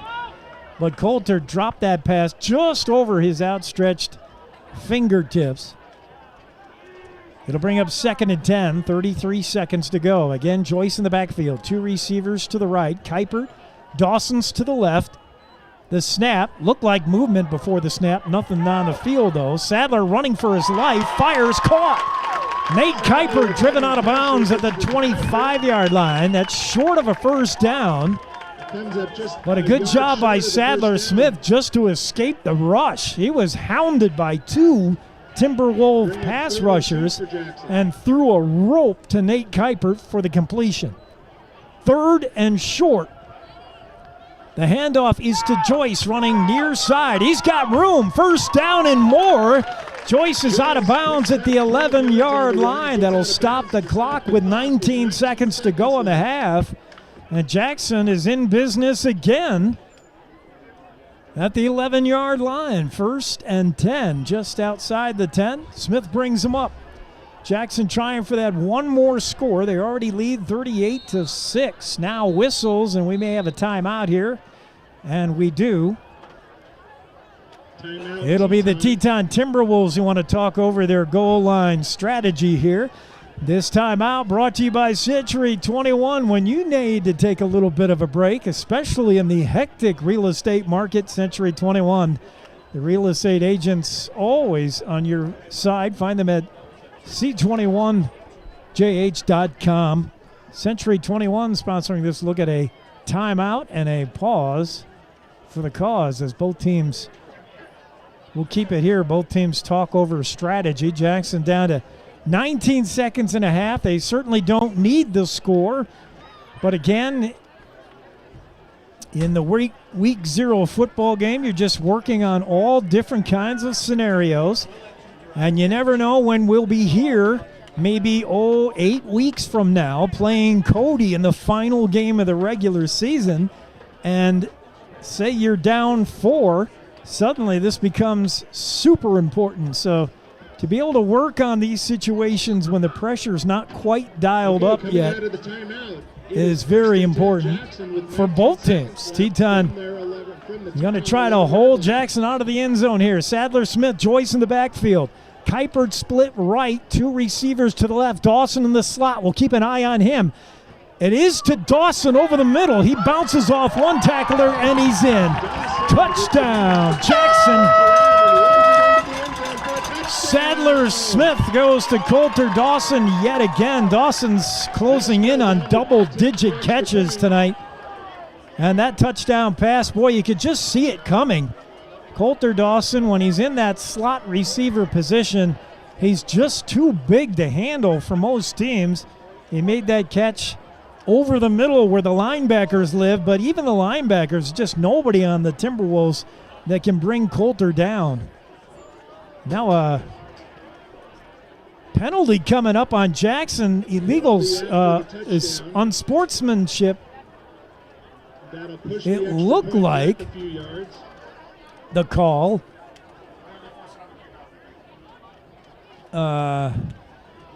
That'll make it just a little bit longer. No, that'll be on the kick, I believe, is where they're going to mark that off, because the ball is right now, this is a normal PAT, so I'm not sure when they're going to mark that off, probably the kick.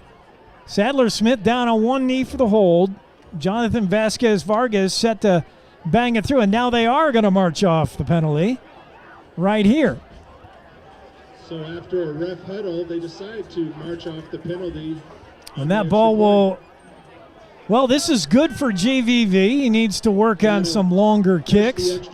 That's all right. So this extra point try, rather than be a 2-yard kick, they'll spot the ball at the 23-yard line, making it a 33-yard field goal for Jonathan Vasquez-Vargas. Here's the snap. It's a good one. The hold is down. Vargas puts a foot to it, and that's no good. And he did not get a good foot into that. So the score remains Jackson 44, Teton 6. We'll be back with more Jackson Brown football on KZ95. Founded in 2001, Big D Signature offers construction management and design build services to private estate and resort property customers. It has completed more than 200 projects and maintains one of its offices in Jackson. The company employs a team of architects, designers, engineers, and subcontractors. To find out why Big D, go to bigdsignature.com. You're watching and listening to live coverage of Jackson Hole High School sports on KZ95.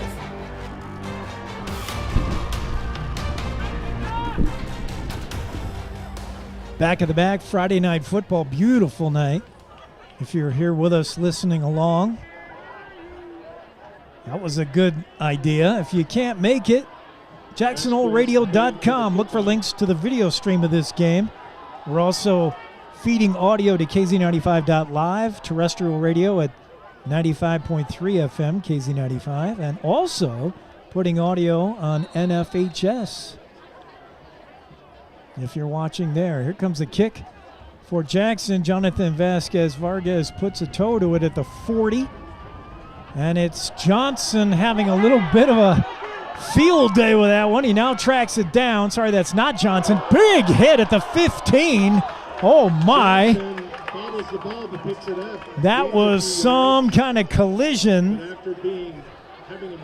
That was Aaron Heindel, the junior, on the return, and he got the old Malachi crunch there, but everybody walks away okay.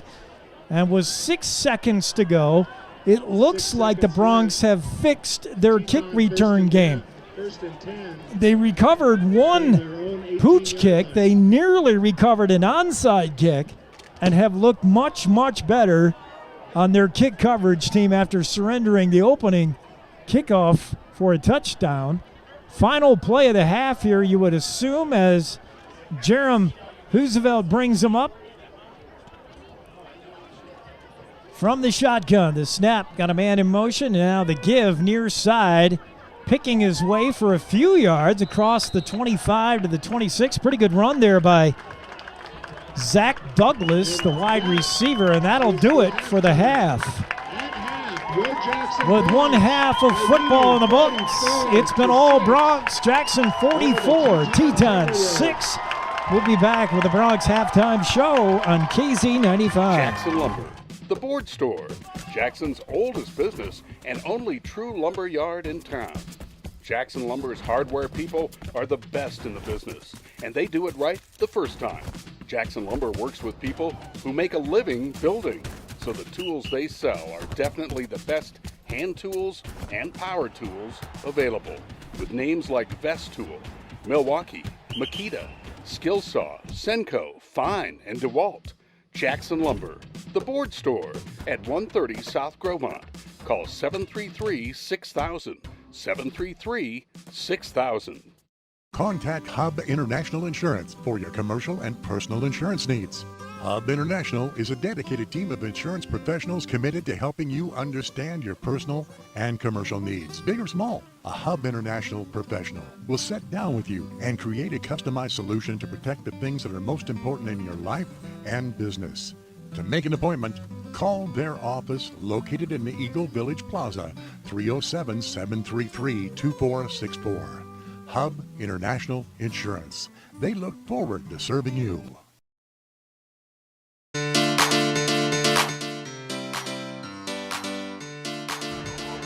Well, look at that Hub International Insurance scoreboard. My goodness. We might have to take out insurance on the light bulbs. I don't know. I'm trying to make a joke, but man, Jackson Bronx certainly running it up on the Teton Timberwolves. This has been an age-old rivalry, the Battle of the Tetons.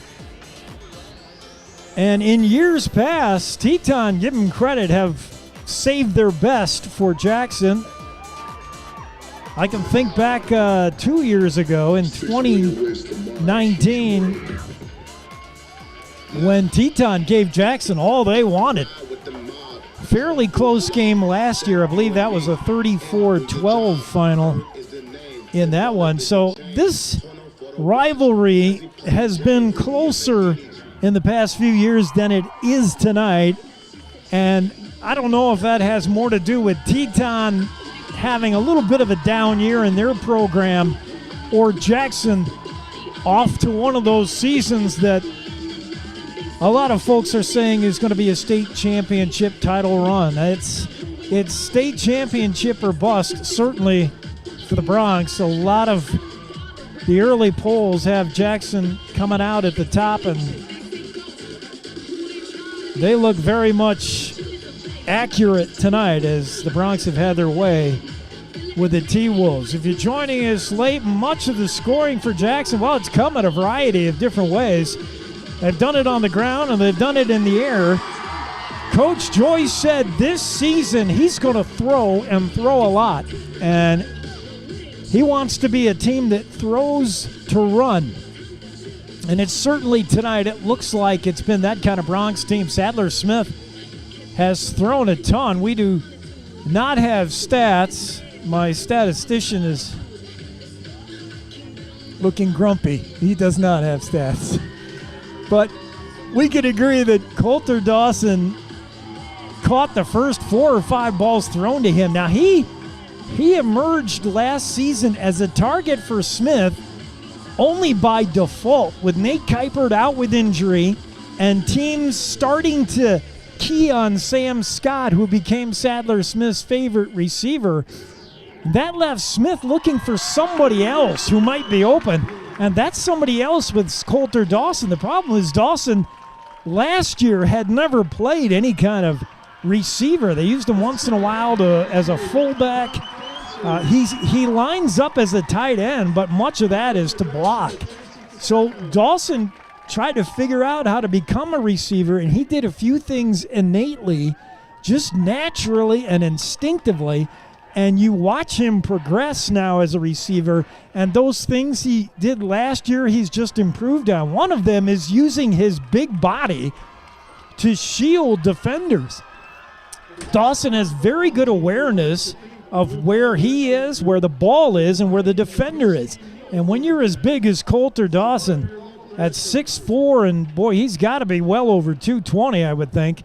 All you really have to do is just play positional receiver, and Dawson just so big, it's hard to get to him if you're defending him. And when he catches the ball, the fun is just beginning because he is a load to bring down. Coulter Dawson is really having himself a game here in the first half. Well, remains to be seen how much we'll see of him in the second half with Jackson's big lead, but certainly this is putting the rest of the 3A on notice. When this game film gets out, Coulter Dawson, number 44, is going to be a big target for secondaries across the 3A. You want to make sure you put your biggest guy on Dawson, but then that also leaves Nate Kuipert, who's not exactly small, and Sam Scott, who had that great year last year.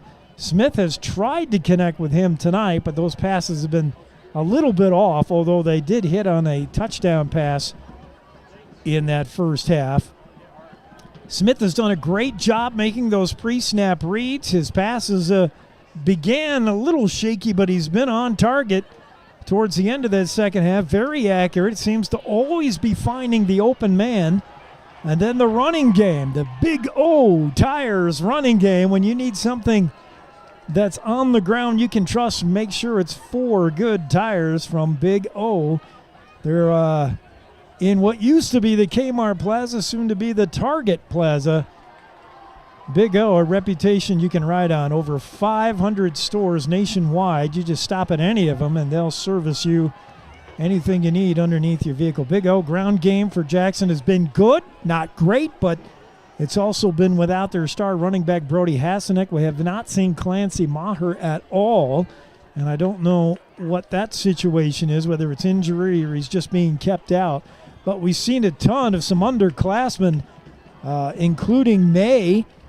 Thomas May, the sophomore, the 5'9 sophomore, has had a very good game running the ball. He's also returned a kick or two.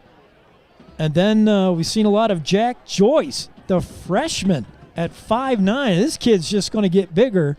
He's looked very good as well at running back and has had a lot of touches. So Jackson's done just about everything it's wanted to do offensively. The defense has looked very good as well.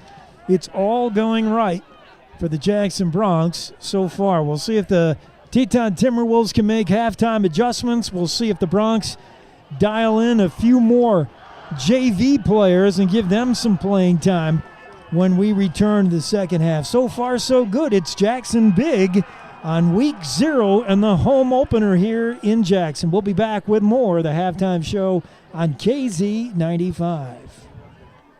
Rocky Mountain Yeti Jackson Hole Base Camp. They have new vehicles fit for every adventure. They have new Ford, Ram, and Jeep vehicles right now, including a wide selection of upfitted trucks. Come meet the friendly team of experts that will awaken and ignite your adventurous spirit and get you back on the road in no time.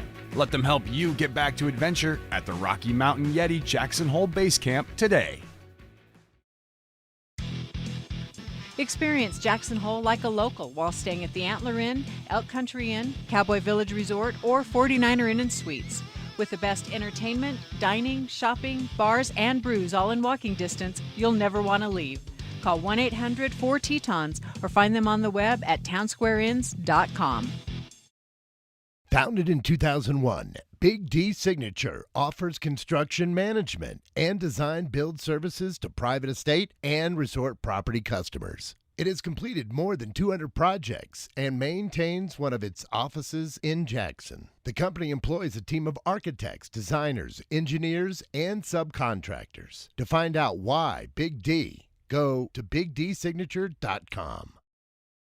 Jackson Lumber, the board store, Jackson's oldest business and only true lumber yard in town. Jackson Lumber's hardware people are the best in the business, and they do it right the first time. Jackson Lumber works with people who make a living building, so the tools they sell are definitely the best hand tools and power tools available, with names like Vest Tool, Milwaukee, Makita, Skillsaw, Senko, Fine, and DeWalt. Jackson Lumber, the board store at 130 South Gromont. Call 733-6000, 733-6000.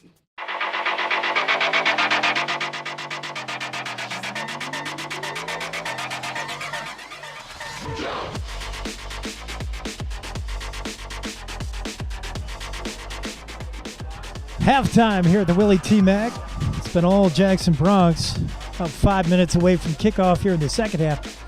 Jackson up 44-6 over the Teton Timberwolves, and we're going to do something that Coach Joyce said he's not going to do, and that's look ahead in the schedule. Joyce said he very much is preaching this year 1 week at a time, own the night, as Joyce likes to brand it, OWN, one win now. Doesn't want to get ahead of himself.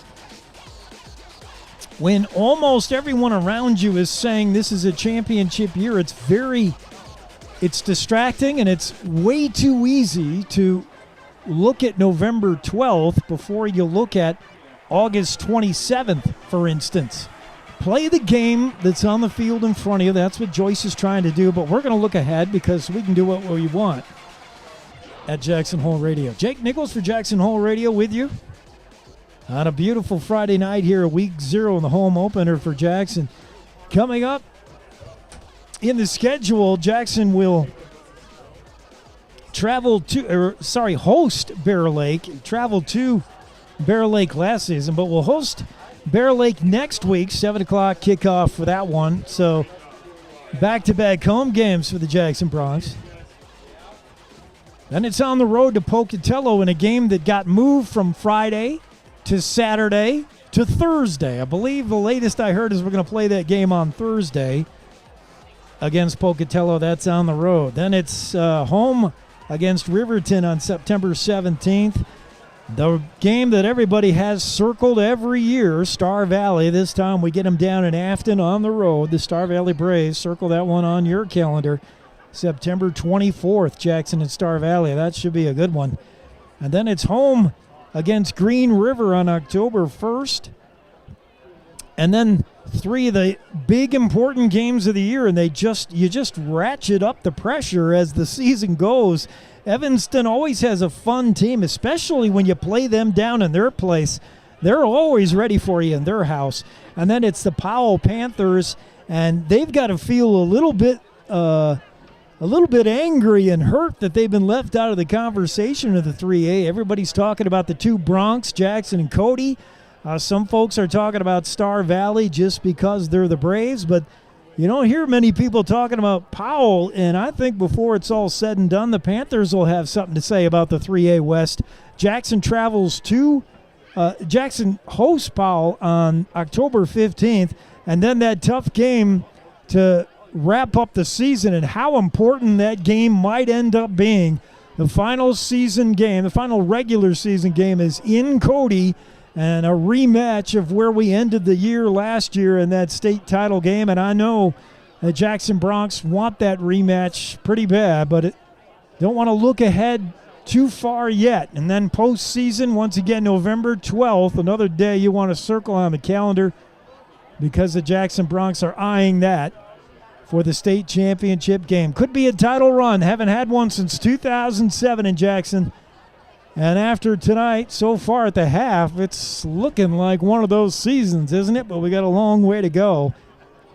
When we come back, we'll try to figure it out. Who's going to be playing quarterback? Who's going to be playing all the positions for Jackson? We'll probably see a lot of some of the underclassmen and some of the other players in the second half. Jackson up big here at the half. We'll be back with a second half kickoff on KZ95, home of the Bronx. Experience Jackson Hole like a local while staying at the Antler Inn, Elk Country Inn, Cowboy Village Resort, or 49er Inn and Suites. With the best entertainment, dining, shopping, bars, and brews all in walking distance, you'll never want to leave. Call 1-800-4-Tetons or find them on the web at townsquareinns.com. At the Rocky Mountain Yeti Jackson Hole Base Camp, they have new vehicles fit for every adventure. They have new Ford, Ram, and Jeep vehicles right now, including a wide selection of upfitted trucks. Come meet the friendly team of experts that will awaken and ignite your adventurous spirit and get you back on the road in no time. Let them help you get back to adventure at the Rocky Mountain Yeti Jackson Hole Base Camp today.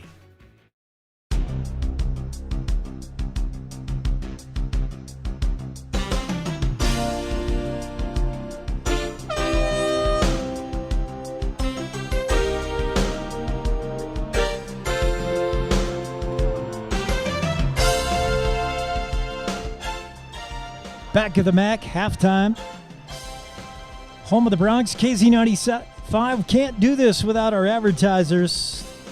This game and the season as well, brought to you by the folks at Big D Signature, elite craftsmen creating one-of-a-kind homes and resorts. Big O Tires, a reputation you can ride on at the Target Plaza. Century 21, Jackson Hole Fine Homes and Estates. High Country Linen, Jackson's premier rental service for linens, uniforms, and entry mats. Hub International Insurance, providing a broad scope of insurance products to Jackson Hole and Teton Valley. Jackson Hole Express Lube and Car Wash, from oil change to car wash, Jackson's one-stop auto center. And thank you, Car Corner. They put up a sign tonight that says, game night, 7 o'clock at the Willie T. Mack. I love it. Jackson Lumber, Jackson's original board store. Rocky Mountain Yeti, new and used vehicles across multiple dealerships in Wyoming. And Town Square Inns of Jackson Hole. That includes the Antler Inn, Elk Country Inn, Cowboy Village Resort, and 49er Inn and Suites. Sun is officially down. That gives us a break on the eyes. Jackson Bronx are out of the clubhouse and on the sideline. So are the Teton Timberwolves. And this one going all the Bronx way. If you're just joining us, it's Jackson 44, Teton 6. As we get ready to start the second half. Jackson Bronx will receive the kick. The Bronx have scored every time they've touched the ball. You know, one thing we haven't mentioned on the plus side of things, the good side of things, is turnovers. Almost always early in the season, a team struggles with putting the ball on the ground, throwing interceptions. Haven't had any of that tonight. Really, from either team. No turnovers tonight, other than that one miscue by Hunter Johnson on the kickoff return, and we can excuse him. I mean, all he did is run the opening kickback 89 yards for a touchdown, but then he had a bit of a lapse in judgment, lost himself for a moment, and he failed to play a kick return aggressively, allowing Fort Crane Evenson to recover the ball. But other than that miscue, we have not had a turnover. This has been a clean game with just a couple of penalties. Real clean game and sort of a mid-season, late-season kind of feel. Both these teams look very sharp in their execution as we're ready to kick things off. Jerem Huzevelt for Teton has got it teed up at the 40, back to receive for Jackson. It looks like May on the far side. Can't tell who that is close to me. And now whistles before the kick. What happened? I'll try to sort that out as I peer. And that looks like Thomas May on the near side, standing at his goal line. It's possibly Fort Crane Evenson on the far side, I believe. Now, here we go. Now we're ready. Huzevelt runs up, puts a toe to it. The kick is short. It's going to bounce just inside the 30. Fielded on one hop by the up back, out of bounds. Jackson's going to have good field position here. The ball outside the 35. Looks to be about the 37, 38-yard line. 1st and 10 for the Bronx. And we'll see who they bring out there to run the show. Just underway here in the second half. We're going to see a ton of Lucas Grayland, I think, as he comes out to play in the slot here. Coulter Dawson is split wide right. And that's still Sadler Smith in the shotgun running the offense. Sadler takes a look at that defense before the snap, sees what he likes, and now back to throw. Quick hitter over the left side. That's caught. Little extra yardage after the catch across midfield. I believe that's Kuipert. Smith to Kuipert for a good game. Sadler Smith to Nate Kuipert. Those two have been doing that since they were sophomores. They're now 3-year starting seniors, and we're going to see a lot of that this season. 1st and 10 from midfield. Handoff is to Joyce, I believe, up the middle. He's just short of the 45. Pickup of 4 on the play. It'll be 2nd and 6. Jack Joyce has been a kind of a surprise. Didn't know we would see him this much at running back, but with Brody Hasnick out as a precaution, he's got a little bit of a knee injury that he picked up bull riding, so Coach Joyce is going to leave him out of this game. It's been a lot of Jack Joyce. Here's Sadler Smith on the run. Has time, going to keep it himself now. Down the sideline. Smith's got room. And finally out of bounds at the 21-yard line of Teton. Sadler Smith just showing such poise as he didn't find a receiver downfield, so he just calmly waited for something to develop. What developed was some running room, and he took it. Big gain for Sadler just inside the 30. The referee's spot not as optimistic as mine was. There's a handoff to Joyce, and again, hard running between the tackles. He's got about 5 or 6. Making headway, gain 7 on first down. Jack Joyce, nothing fancy about his running. Joyce just puts 2 hands on the pigskin and goes straight up the middle. He is a classic north-south runner, and he's only a freshman at 5'9". If he gets some weight on him, he might be something to deal with here in a couple, 3 years. Sadler Smith with Joyce in the backfield. Fake to him, play action pass. And that's over the head of Nate Kuipert. Kuipert was well covered. Hunter Johnson had him in coverage, and over the top was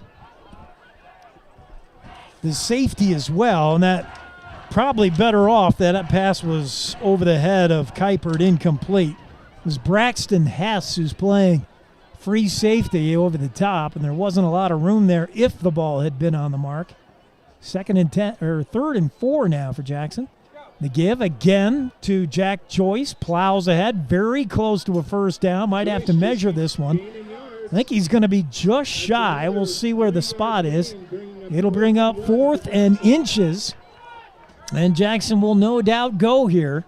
Jackson elects to go for it. 4th and short. Sadler Smith, empty backfield. 3 receivers to the left. Kuipert, the lone receiver to the right. Now 2 men in motion. That's Graylin and Joyce now in the backfield. And watch the handoff here to Joyce. No, it's going to be a fake to him. Sadler runs in behind him. First down. Smith down to the 15-yard line. Looks like he gained 6 yards. Coach David Joyce said he did not want to run Sadler Smith a whole lot in the early season. He does not want to take the chance of getting Smith hurt, but could not resist that one as Smith just followed Joyce in the hole and picked up an easy 6. First down, Jackson. In the shotgun, 3 receivers left. Kuipert, lone to the right. Pass is to Kuipert. Touchdown, Nate Kuipert on the slant. It's Barrick Hess who made the tackle, but Nate Kuipert just too big, and when he runs that slant pattern, that's a whole lot of Nate Kuipert to throw to. He makes such a big target. Sadler Smith put the ball right on the money, and those two hook up for yet another touchdown tonight. The PAT coming up. Jonathan Vasquez Vargas, the hold from Smith is down. The kick is up and good. And just like that, Jackson is up 50 to 6, 51 to 6. We'll take this break as the Jackson Bronx rolling it up on the Teton Timberwolves. You're listening to Bronx Football on KZ95. Contact Hub International Insurance for your commercial and personal insurance needs. Hub International is a dedicated team of insurance professionals committed to helping you understand your personal and commercial needs, big or small. A Hub International professional will sit down with you and create a customized solution to protect the things that are most important in your life and business. To make an appointment, call their office located in the Eagle Village Plaza, 307-733-2464. Hub International Insurance. They look forward to serving you. You're watching and listening to live coverage of Jackson Hole High School sports on KZ95. Well, the Hub International Insurance scoreboard looking mighty, mighty pleasing right now. Jackson 51, Teton 6. You got the Pep Club over there really rocking the stands. Good to see the kids back in here. You know, we had the COVID thing last year, and playing to empty fields was tough to do. It's great to see everybody back, even though the COVID numbers surging in Teton County. We're outdoors, and I believe immune to disease as long as the hometown team is winning. But I We might need a medical professional advice on that. Vasquez Vargas bangs one into the end zone. That's a touchback. That's the first time Jonathan has just put a leg to it and said, the heck with it, and just kicked that one 2 yards deep in the end zone. Automatic touchback in high school. So Teton will take over from their own 20-yard line. 9:22 to go in the third. Jackson Bronx up big, 51-6, and the Wolves have not been able to do much offensively. A few bright spots have been the running of Hunter Johnson, but Jerem Roosevelt has not had a lot of time to explore the passing game, really, although we've got some new faces on the defensive side of the ball for the Bronx. We'll see if Teton can get something going here. There's a handoff to Johnson, right side. That play has been there all night for the Wolves. First down, pickup of 11 for Johnson out to the 31-yard line. That's that fly sweep, and if there's been a bright spot for the visitors, it's been that play to Johnson. He's shown good speed. There's not too many teams, not too many running backs that have been able to get the edge on Jackson last year. They have such good team speed, such pursuit to the ball, but the Bronx have been victimized a couple times by the speed of Hunter Johnson. That's something they'll need to work on before next week. 1st and 10 now for the Wolves, just outside their own 30-yard line. Roosevelt brings them up. 8:40 to go in the third. There's a snap. Jerem Roosevelt, right side, pass, caught at the 37, out of bounds, just short of the first down. Comes up just short of the first down. That's again Hunter Johnson, I believe, on the reception. So he's been the standout for the Wolves. He's been all their offense so far. Ball to the 40. It'll be 2nd and 1 for the Wolves. Teton in no big hurry to break huddles here. They want to run clock and try to get out of here and back over the pass before snow comes. There's another handoff right side, and that's good for a first down out to the 45-yard line. And that looked like... Teton picks up a first down on the end-around run. I'm not sure who that was on the carry.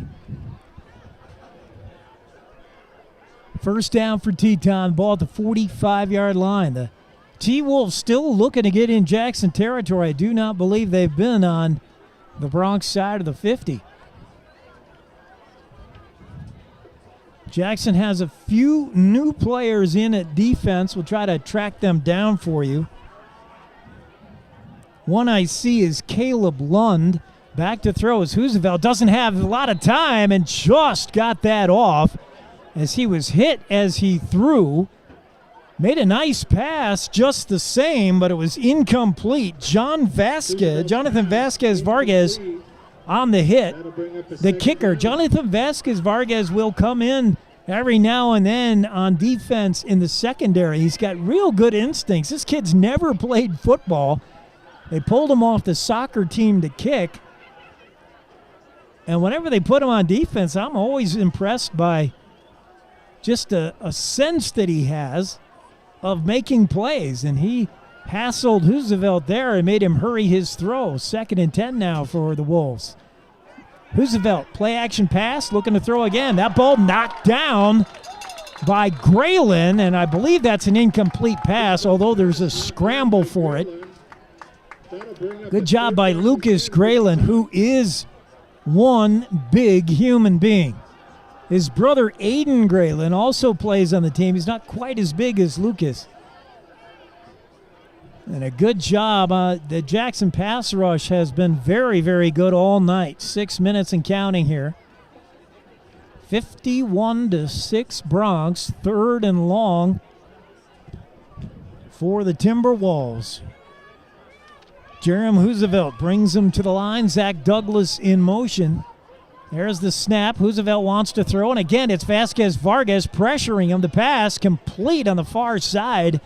A pickup of 6, but it's going to be short of the first down.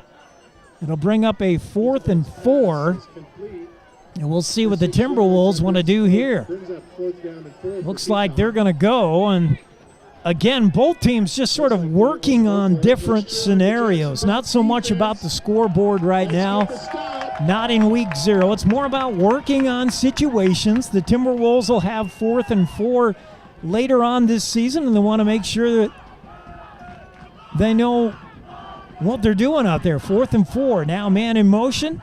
The snap, play action pass, whistles before the play gets off, and we'll see what that was. That might have been on Max Atchley, the man in motion.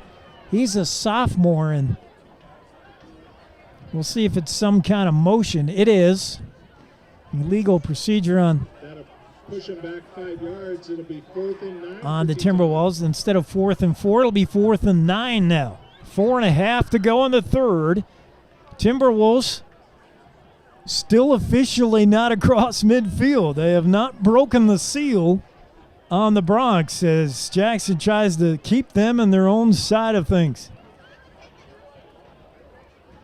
4th and long for the Timberwolves. They will go.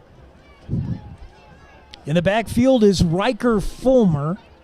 And in the shotgun, Jerem Huzeveld. He's back to throw, has time. Looking long over the right side. Pass is complete. Inside the 30, it'll be a first down.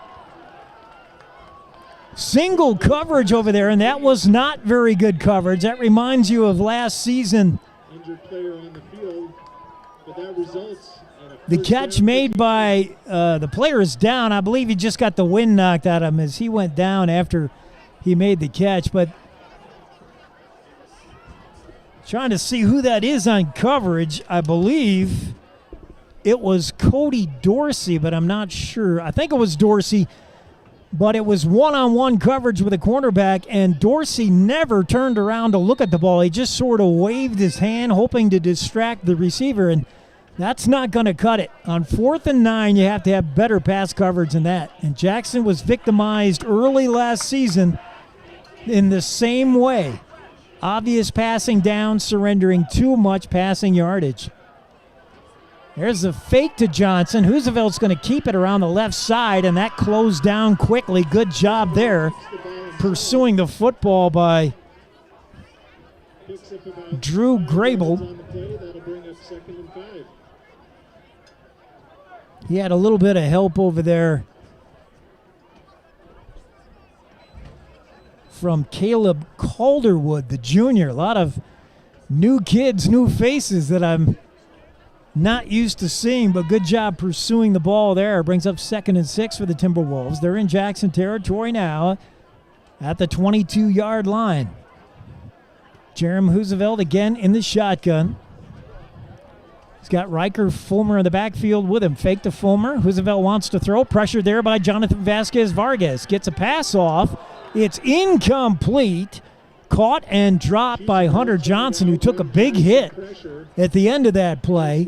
Huzeveld was lucky to just get that pass off. Johnson would not have had a first down as he dropped it just inside the 20. It'll be 3rd and 6 now. Ball on the left hash, near hash. And Teton with their best drive of the night. Threatening here, but they need a first down on 3rd and 6. 4-down territory, you would imagine, for a team down by 51-6. What is that? I don't know. A lot. 40-something. I got to get better at math. Huzeveld in the shotgun, gets the snap, looking to throw. Rolling right side, now fires. Got Hunter Johnson again. Big hit. As soon as Johnson caught it, he's short of first down. Pick up a 4. It'll be 4th and about 2. And the offense stays out there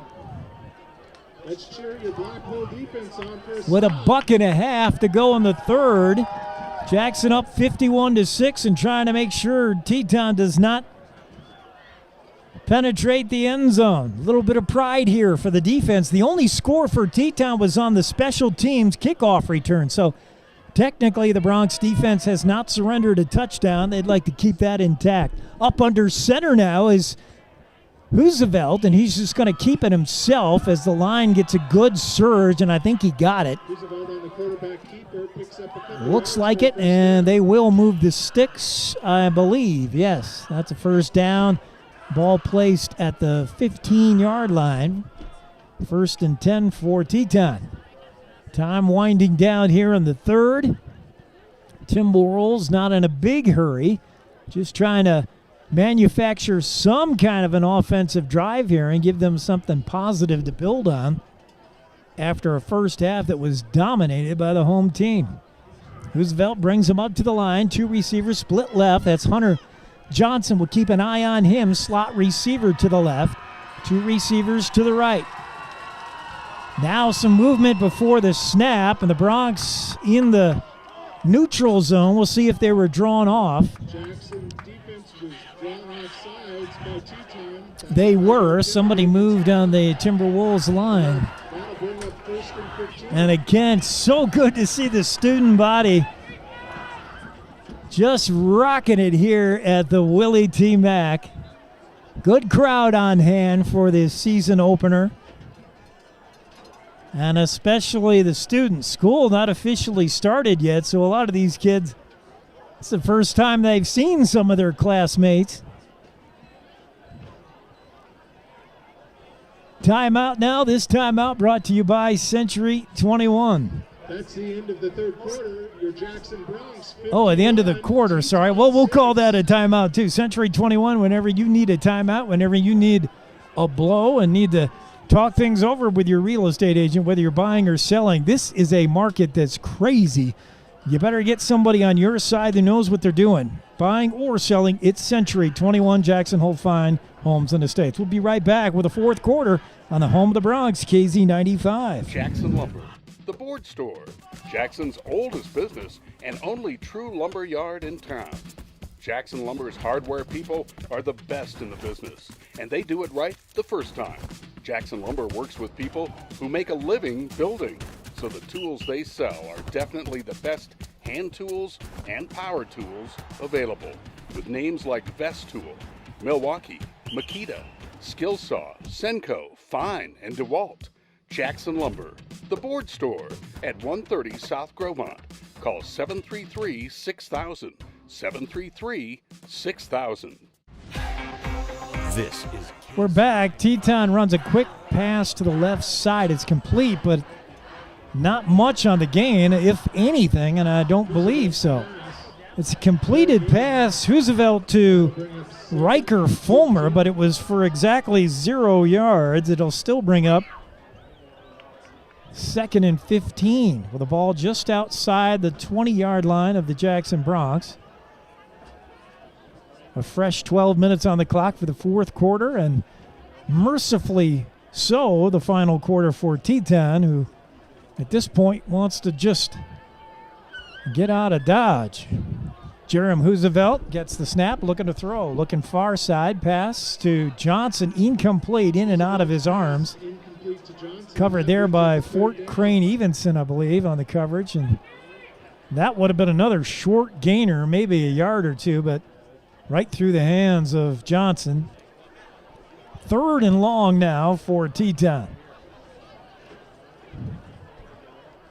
As Roosevelt brings in the play from the sidelines, they huddle up. Teton now moving left to right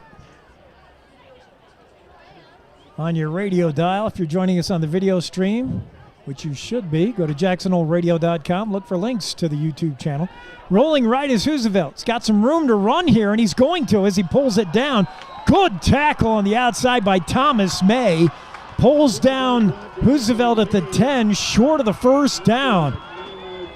Now that'll bring up a big decision here for the Timberwolves. 4th down and about 7 as the ball is placed at the 12. That was a really good tackle by Thomas May, who's come out of nowhere. That kid, I don't know if he played JV last year. He did not play any varsity time, and he's looked really good. Returning kicks, he's run a few plays as running back. Timeout here called by the Timberwolves, and this timeout is brought to you by Century 21. We'll keep it right here. Century 21 CJH, C21JH.com.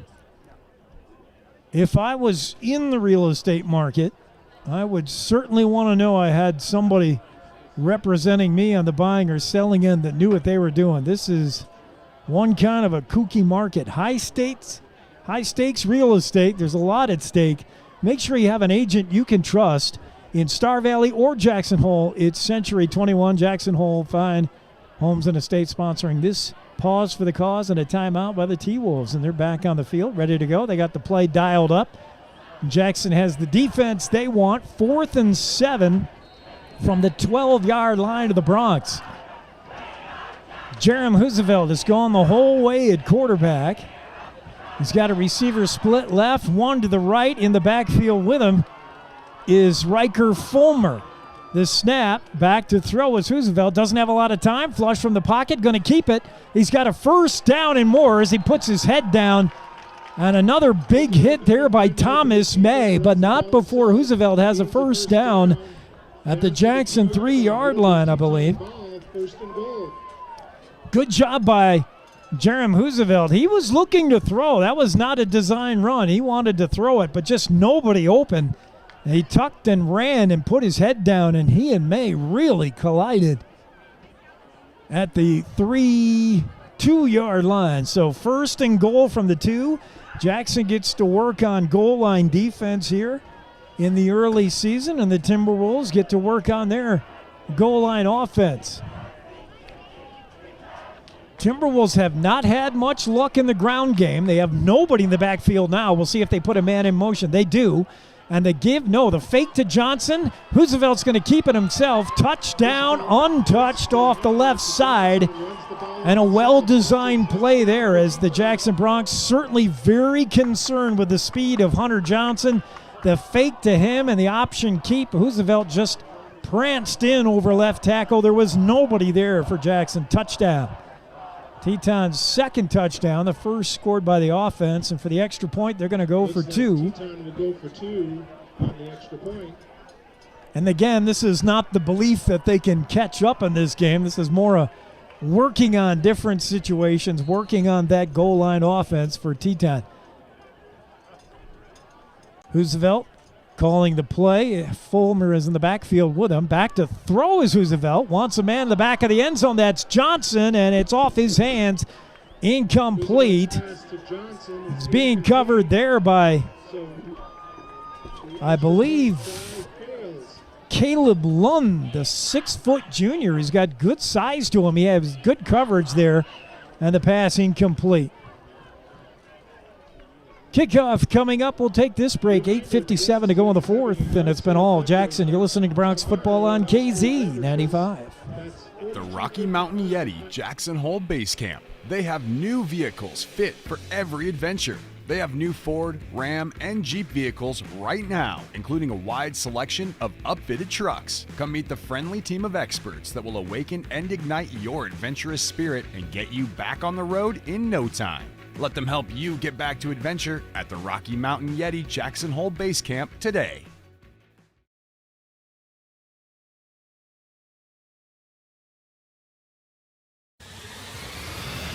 Here's your voice of the Jackson Bronx, Jake Nichols on KZ95.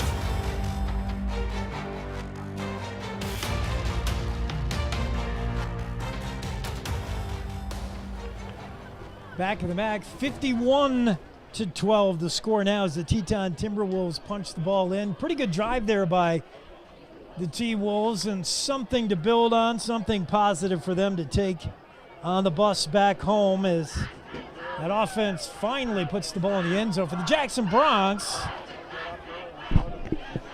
they did not have their number one defense out there, so perhaps excusable to surrender the touchdown. Jackson does not look concerned with an onside kick here, and the Timberwolves spending an enormous amount of time in the huddle before the kick. You would think they're maybe dialing something up here, but Jackson, well, now the Jackson starts moving up. You see they might be concerned with an onside kick. Some of the up back, starting to move up closer to midfield. Back deep is Thomas May. And it is an onside kick. It'll be fielded. Onside kick attempt by Teton. Boy, I want to say that was number 57. Maybe Chris Phillips, the junior, who got on that. Owen Jansen, the 6'5 junior, was in the vicinity, but looked like he didn't want anything to do with that ball. Jackson does recover at their own 45-yard line. So the Bronx offense will go back to work.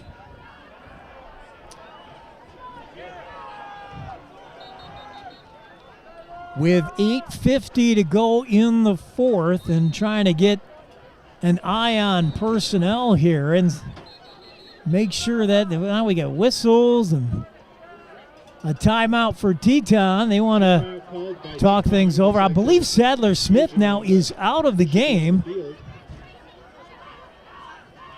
at quarterback. I'll double check on that. Certainly no need to have Sadler in here with a 51-12 lead here in the fourth quarter.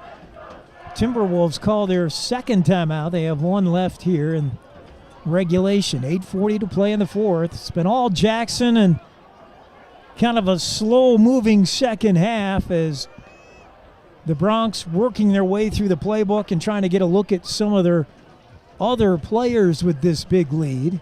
Bronx go back out there now on offense, and they have a complete wholesale changes on offense, including that offensive line. A lot of new faces coming out onto the field for the Jackson offense. You've got Jack Jenkins is in the backfield. This seeing his first action, the junior. Smith is out, and still not sure who that backup quarterback is. It almost looks like Dorsey, but I'm not sure he's... No, it's handoff here, right side. I believe that's Jenkins. A lot of room. He's down inside the 40. Hit hard out of bounds. And a big pickup for Jackson on the right sweep there. That was Jack Jenkins, the junior, and a big run for him. Jackson right back up in the no-huddle offense. And it's being run now by Seb Brunner, the sophomore, and the star basketball player. Seb rolling left, wants to throw, does right on the money, but incomplete. Seb had a man. Xander Witt put it right on the numbers, and Xander could not bring it in. Boy, I like what I see out of Seb Brunner. He came out of nowhere as a freshman last year on the basketball team. He is one of the younger Brunner brothers. He's not the youngest. There's actually one even younger than him, but Seb looked really confident there, rolling to his left and throwing against the grain, put the ball right on the money. Now Seb is going to keep this one, quarterback keeper. He picks up about 6. It'll be 3rd and 4 coming up for the Bronx. He's down to the 30-yard line of the Timberwolves. Seb is not the biggest guy in the world. Saying he's 5'8" might be a stretch. But he picked up 6 there. And Jackson with a manageable third down now with 6:52 to play. Sebastian gets the snap. He's going to keep this one straight up the middle. Not much there. He picks up maybe a yard. It'll bring up 4th and 3.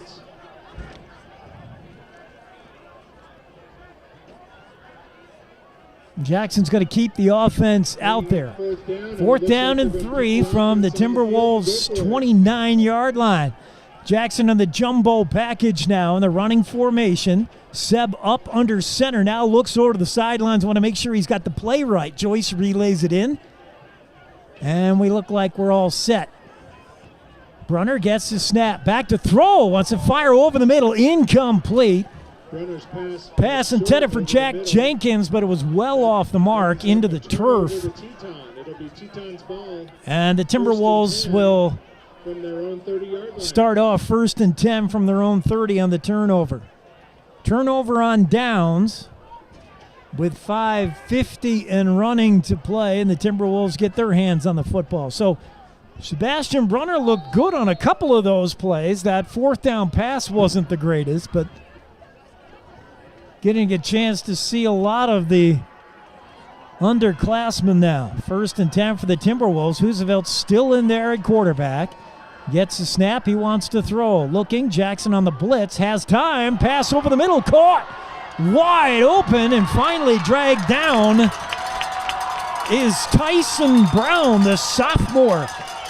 And a good pass by Hoosevelt. Hit him right on the money.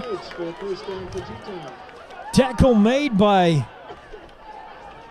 I don't have a number 0. But Brown was wide open. Good job by Hoosevelt to find him. And a good job by the Timberwolves to pick up that blitz to give Hoosevelt time. Jerem Hoosevelt brings him up to the line again. 2 receivers left, 2 to the right. 1 man in the backfield with Hoosevelt. And the snap.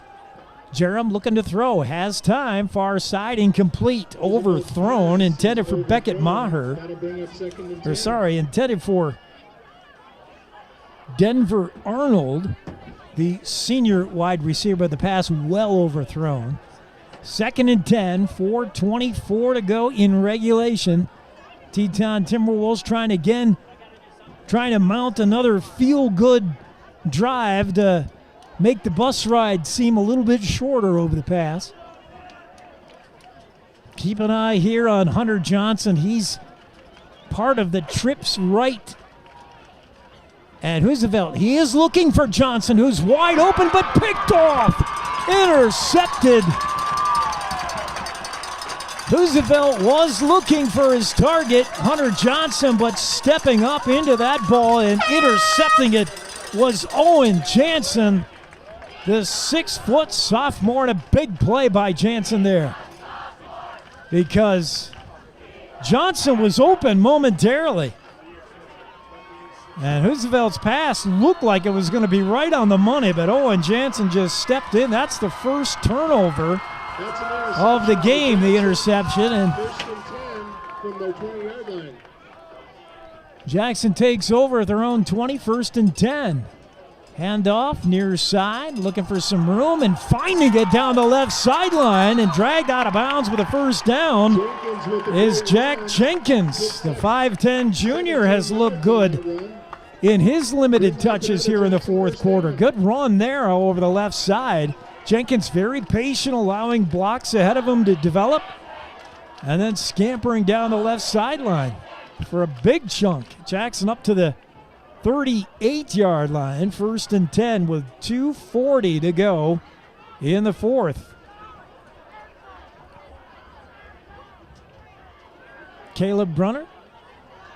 Sebastian Brunner in the shotgun. Quick pass to the near side, caught and wrapped up immediately is Justin Castino, the sophomore. Wasn't much there. Timberwolves did a good job of reading that, as Seb just fired it in the flat to Castino, and he was wrapped up right away, and they might have lost a yard on that play. Well, they're going to say he got back, picked up a yard. It'll be 2nd and 9. Seb Brunner brings him up. Shotgun snap to Seb. Wants to throw. Nice touch just overthrown. He put a nice touch on the ball, but a little too much air under it. Looking for Noah Crosby, the junior, and just overthrew him. Crosby was a little bit open there. Covered on the play by Thomas Hoosevelt, the sophomore, who's now in the game for Teton. No, that isn't Thomas. That's Tyson Brown on the coverage, but the pass overthrown by Seb. 3rd and 9 now. Sebastian rolling right, wants to throw again. Now peels it back left side, throws a desperate pass, and that's intercepted. And that's going to go to the house. A pick 6 touchdown, and Sebastian with an ill-advised throw there. And that's Cooper Koch, I believe, who made the interception. I'll double-check that. The freshman, I want to say, and that's his first time I've called his name, but Seb had no business throwing that ball. He was rolling right, nothing really there. He tried to peel it back to the other side and then threw a ball they should have never thrown. I'm not sure who it was intended for, but the pick six touchdown for Teton, and it looks like they're going to go for two with 35 seconds to go in regulation. This one's going to end on a little bit of a sour note for Jackson, who've dominated all game long, and Teton has a little bit of happy here in the final minutes as they come up to the line, trying for a two-point conversion. Jerem Roosevelt looking to throw, wants to go far side, wide open and complete, has his man. The two-point conversion is successful. On the reception, it was, not sure who that was, but that'll be 3 seconds to go, and we have just enough time for a kickoff, and that'll be it. It's Jackson 51, Teton 20. On the Hub International Insurance scoreboard, Jackson 51, Teton 20. This one going the black and orange way here in week 0. And Jackson offensively did most of their damage in the first half, and they did it every which way you could. Running the ball on the Big O ground game was certainly working for Jackson. Big O, reputation you can ride onto the Target Plaza. And they did it in the air as well. Sadler Smith having a big day. Coulter Dawson having a big day receiving. Nate Kuiper with a couple of receptions. Sam Scott, I think all those players had touchdown receptions. Just about everything Jackson wanted to do offensively, they have been able to do. The only thing to work on was the kick coverage after the opening kick was returned by Teton's Hunter Johnson for an 89-yard touchdown score. And Teton, you can forget it now when you look at the scoreboard, but the Timberwolves at one time led this game 6-0. But Jackson fixed that kick coverage and everything else, and they look pretty good here, ready to host Bear Lake next week.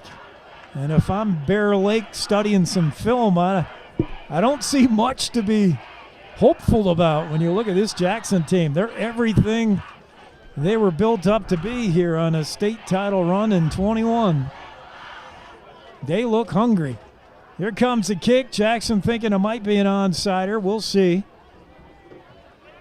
As Jerem Roosevelt gets ready to kick. That's not Roosevelt kicking, so that might be an onside kick specialist. Well, they do something kind of in between an onside kick and an out-of-bounds kick. That gets out of bounds. Nobody touched it, so there's still 3 seconds on the clock.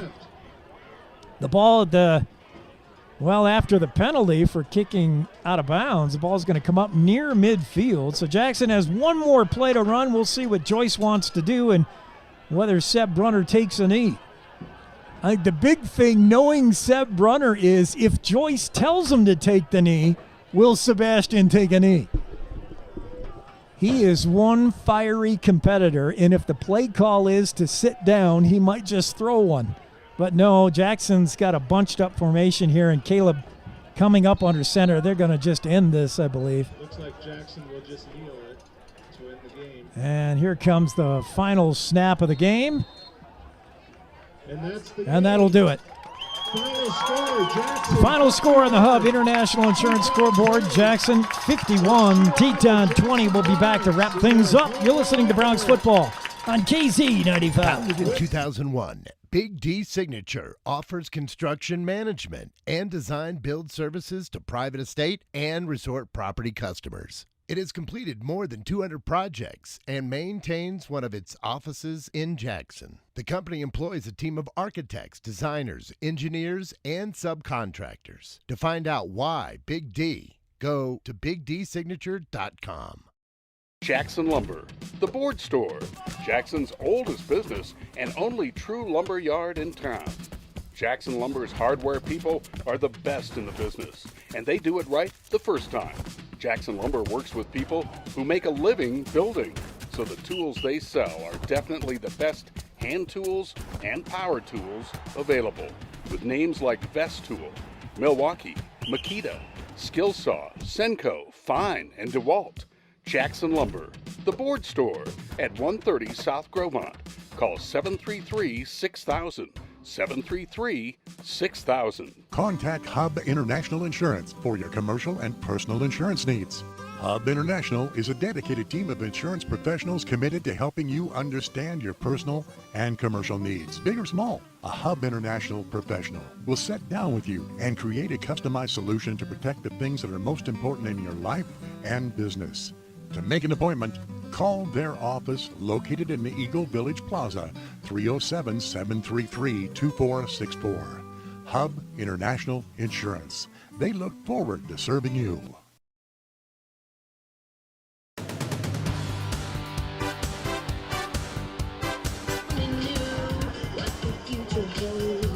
Wow, what a fun atmosphere.